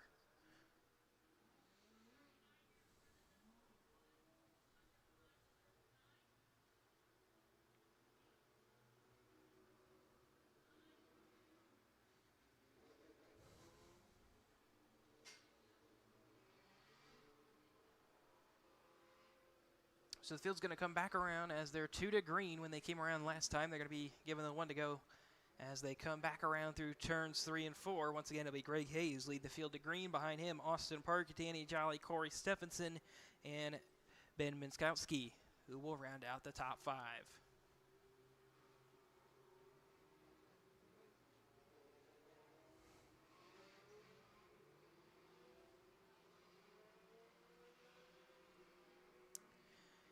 So Greg Hayes is going to bring the field up to the restart cone over in turn 4. And green flags back in the air on the Mod Light feature. It's going to be a great jump for Greg Hayes, but an even better jump for Austin Park behind him. They're going to be side by side off turn number 2. Austin Park can't quite keep it alongside as they get back down to turns 3 and 4. Greg Hayes up top, Austin Park on the bottom. Hayes powers back through on the top side. Greg Hayes in the 5-star leading the way as Austin Park trying to fight alongside him. Danny Jolly looked to take it 3 wide middle, decide against it as the 14S goes sideways through the the infield once again. No caution though, as the 14S will be able to bring that to a stop. It'll be David Lucky not having a very good night for that driver tonight. Still out in front, top 3 under a blanket, as Danny Jolly really trying to figure out which line he wants to take, sticking right behind Greg Hayes in that 5-star right now. As Austin Park really backing up the corners, looks really good on corner exit. Cannot quite be ahead of the line. He's about a 10th back of the 5 of Greg Hayes. Greg Hayes has to back out of it as the 27 of Austin Park is going to try to shut the door on him, push him up towards the outside wall. And now the 27P of Austin Park leads his first lap of the race here at the completion of lap number 5. Now Danny Jolly has seen exactly what Austin Park might do with the win on the line. Now he's going to dive underneath Park as they come back down to turn 1. Danny Jolly didn't quite have the momentum that time. He's going to try to stay alongside as he get back down to turns 3 and 4. A little bit of contact. Danny Jolly can't keep the car alongside. Back off turn number 4. Danny Jolly still trying to make something happen around Austin Park. Austin Park, though, still out in front as the 1 pulls down to the infield. That's Joshua Reese. He becomes the second non-finisher of this race as blue flag's going to start being shown to that 41 machine as they come back around. Another car pulling down the infield. That's the 819 of Chris Grigg, coming the third non-finisher of the race as Austin Park, Danny Jolly, Greg Hayes got to manage the lap traffic as they approach him. So far, only one as the front 2 get away through it cleanly. Greg Hayes couldn't quite be clean enough as Danny Jolly back to the inside in the corners on that 27P of Austin Park. Park on the outside, Jolly on the bottom. Jolly can't quite be alongside. And we're at the halfway point. Danny Jolly's got to be thinking about, what do I want to do here? If I want to be out in front of the field, Danny Jolly backs up his exit, gets alongside, was ahead of the line by 0.03 of a second. Danny Jolly now led his first lap last time around. He's going to try to be a little bit more ahead this time. Danny Jolly will not lead that lap. Austin Park back out in front at lap number 12 as they're still side-by-side battling out for the Mod Light feature lead. And it's going to be Austin Park going way wide down there in turns 3 and 4. Danny Jolly gets clear for the lead. Now Austin Park's going to have to sit back in line, going to think about how he wants to get right back past Danny Jolly in front of him. Both these two race car drivers doing a really great job out here tonight. As still Danny Jolly out in front at the completion of lap number 14. 27P Austin Park trying to reel him back in as Danny Jolly turning lap times about 1/10 of a second faster. Blue flag being shown once again to the 41 as leaders get to him. Danny Jolly still out in front as the rest of the field navigates through the lap traffic behind them. Danny Jolly now about a half a second advantage over Austin Park as he's really laying down the lap times now. He's picking up every single lap in that number U2 machine now. As Greg Hayes running third. Austin Mikowski will clear for fourth behind him as Corey Stephenson is going to settle back in the fifth spot, trying to hold on to fifth as Carter Hutchinson is starting to work on him a little bit.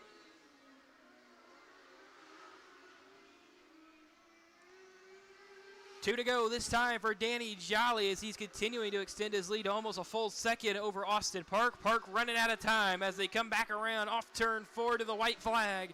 Danny Jolly off turn 4 collects the white flag and back down towards turns 1 and 2 for the final time. Back off turn number 2, down the backstretch for the last time tonight in the Mod Lights. And back through turns 3 and 4. It's the U2 of Danny Jolly taking the Mod Light feature.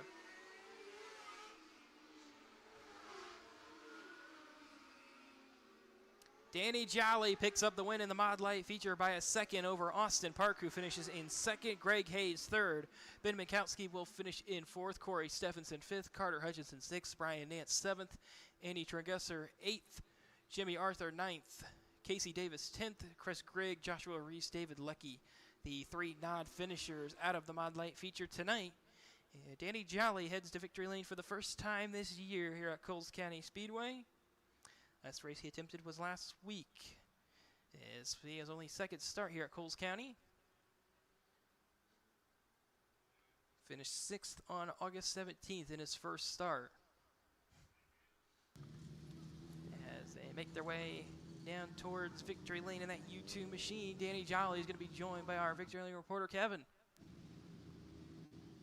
He's already got his helmet off. I think he's ready to get out of this car. Good job,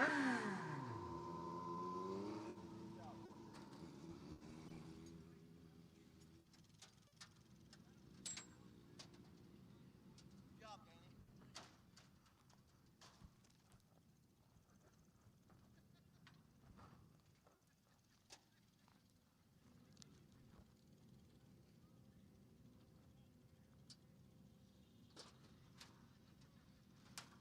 All right, everybody, let's give a big round of applause to Danny Jolly from Christopher, Illinois, your Mod Light feature winner here at Coles County Speedway.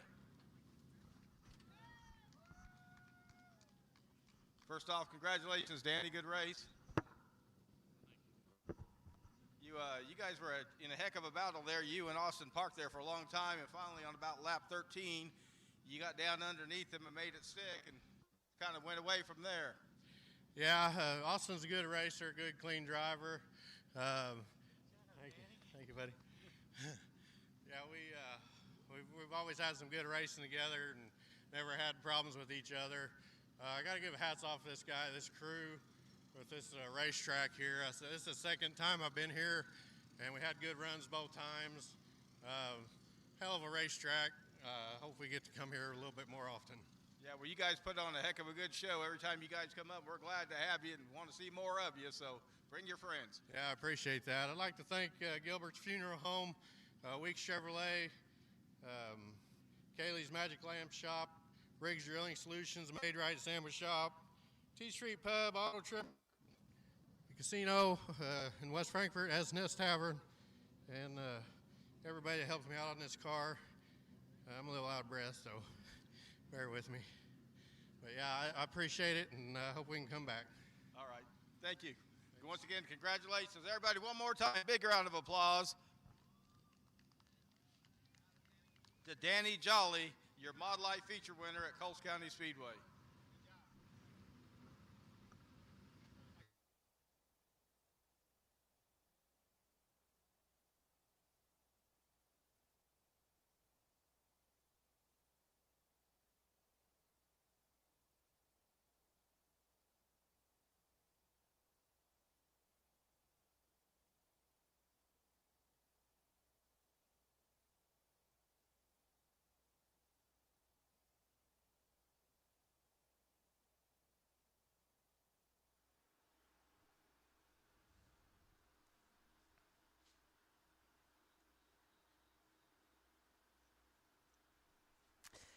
And Danny Jolly going to make his way off the racetrack, which will allow the K1 Race Gear Outlaw Wings to make their way on for their 20-lap feature. It's the final feature of the night here at Coles County Speedway. And starting on the pole will be the 57 of Jimmy Warren from Noblesville, Indiana. And starting alongside him will be the 40 of Devin Feger from East Peoria, Illinois. Starting third will be Brandon Pfeiffer from Livingston, Illinois in the 10B. Starting fourth will be Brandon Healy in the 00 from Marshall, Illinois. Riding out the top five will be Cameron Campbell in the 24 from Coal Valley, Illinois. And starting sixth will be Molly Day from East Peoria, Illinois in the 17. Starting seventh will be Carter Kurtz from New Athens, Illinois in the 9K. Starting eighth will be Kevin Newton from Terre Haute, Indiana in the 14N. And rounding out the field in the ninth and final starting spot will be Dakota Wolliver in the 84J from Wayne City, Illinois. Your K1 Race Gear Outlaw Wing feature field tonight here at Coles County Speedway.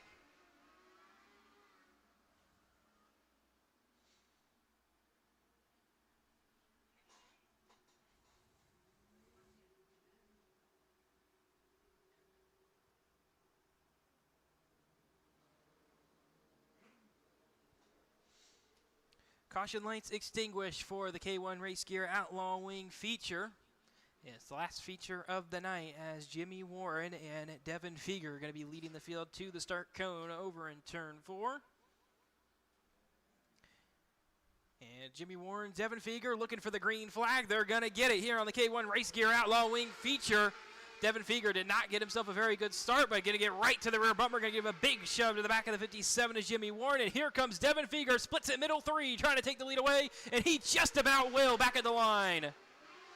Devin Feger with a move you don't typically see here at Coles County Speedway. Took the risk, and it's paid off for that number 40 machine of Devin Feger as he's trying to pull away from Brandon Pfeiffer, but Pfeiffer's got a good car himself. And now the 57 of Jimmy Warren getting sideways as the 00 Brendan Healy tags the rear bumper of him. And now Healy down to the bottom of the racetrack trying to get around the 57 and almost gets the outside wall to Jimmy Warren as they're going to try to get a little more organized as Brendan Healy goes through for third. And now Jimmy Warren back to the top of the racetrack as the 24 of Cameron Campbell tries to slide on by. Wasn't enough for him that time. Out in front still, that number 40 machine of Devin Feger pulling away from Brendan Pfeiffer by 0.3 a second a lap. And he's really got a very, very good race car tonight, that number 40 machine, as the rest of the field just got nothing for Devin Feger tonight, as now his gap out to 1.3 seconds.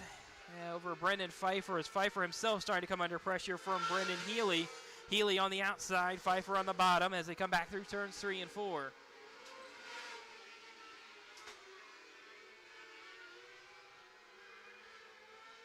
Brendan Pfeiffer, Brendan Healy with an issue up at the top of the racetrack. He's coming to a stop. The caution's going to come out for the first time here on lap number 7 of the K1 Race Gear Outlaw Wing feature.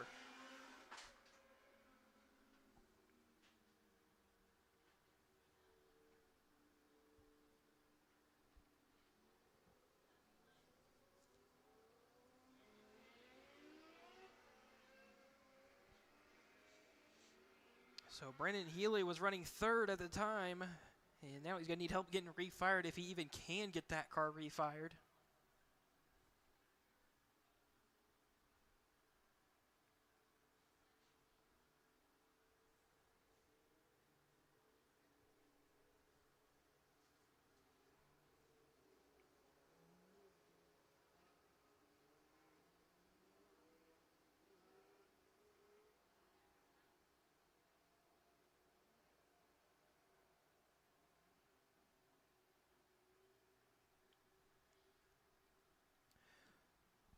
So track crew still looking over the 00 Brendan Healy over in turn 4. As now Devin Fear going to have to do it all over again. Had himself a 2.5 advantage. At last lap before the caution, he turned a lap 0.4 of a second faster than second place Brendan Pfeiffer.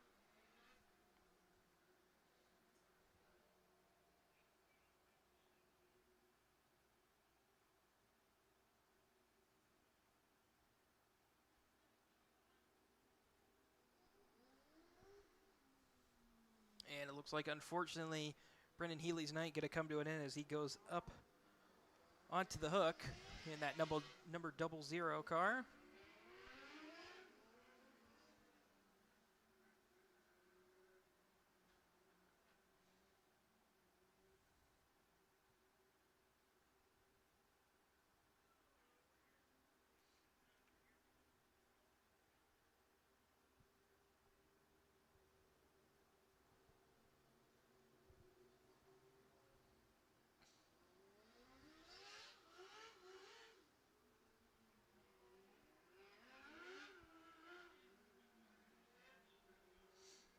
And as Brendan Healy's car gets pulled down to the infield, the field's going to come back to the 1-to-go signal this time by.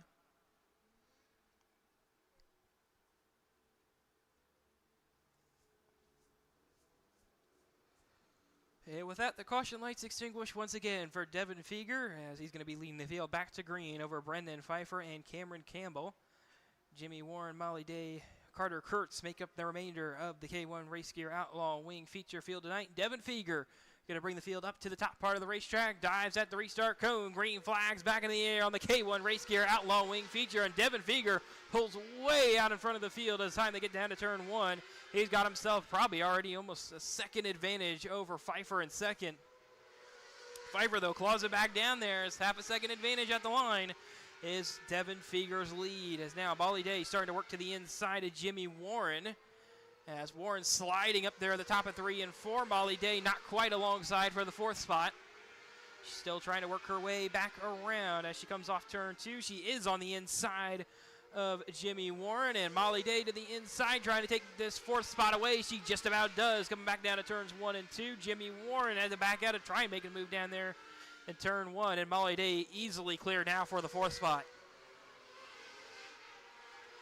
Devin Feger now out in front, still turning lap times 0.3 of a second faster than the field. Cameron Campbell, the next closest competitor, at about 0.2 of a second slower than race leader Devin Feger, as now Brendan Pfeiffer is starting to pick up the pace a little bit, but it's not enough to chase down that 40 machine of Devin Feger, who's out in front of the field as he's coming around the lapped car of the 9K of Carter Kurtz, able to get around that car cleanly.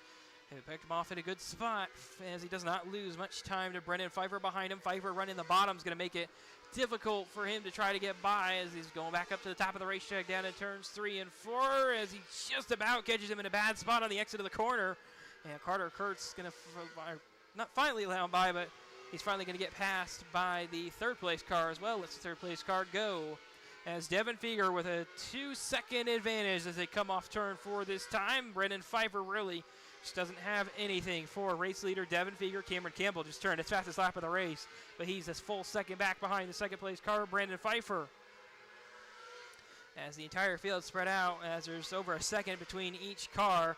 Field's going to come back around at 2 to go this time by on the K1 Race Gear Outlaw Wing feature. Devin Feger down to 2 to go in that number 40 machine as he works off turn number 2. He's got a 2-second advantage as he makes his way back through turns 3 and 4, and he's going to collect the white flag on the K1 Race Gear Outlaw Wing feature. Now Devin Feger hoping there's not a caution to reset the field as he makes his way back through turns 3 and 4. And Devin Feger is going to take the K1 Race Gear Outlaw Wing feature.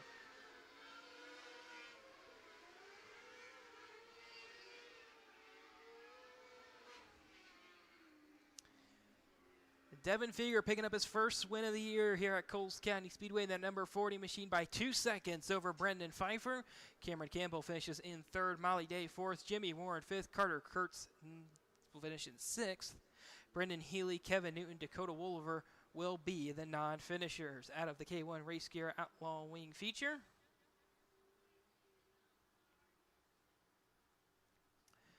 And Devin Feger making his way down into Coles County Speedway victory lane for the first time since 2022, it looks like, according to my race pass.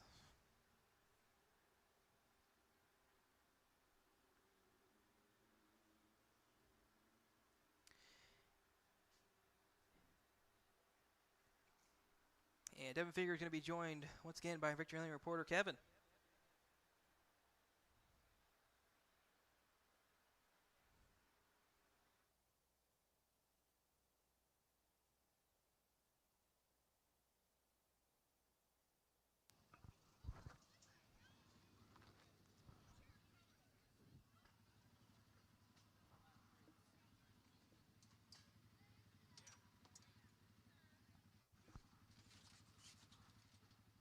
All right, he's up now of his car. Let's give a big round of applause to Devin Feger from East Peoria, Illinois, your K1 Race Gear Outlaw Wing feature winner at Coles County Speedway. Congratulations, Devin.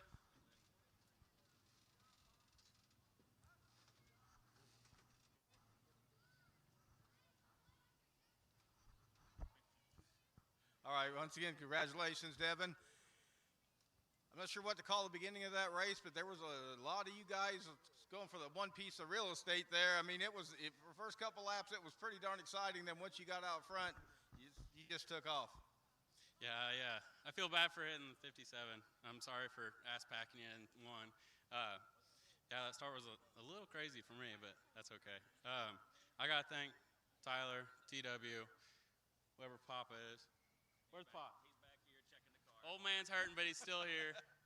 I got to thank Bandit Shocks. This track's pretty good. I'm glad it ended how it did. Excellent. Any events you had, I mean, anything in that race you saw that you could do better, or just everything was just right on for you? Or? It started way better than it ended. I started getting tight. I don't know if I was just hitting it too hard. I don't know. Maybe I just got wore out. Who knows? All right, folks. Once again, let's have a big round of applause for Devin Feger, your K1 Race Gear Outlaw Wing feature winner at Coles County Speedway.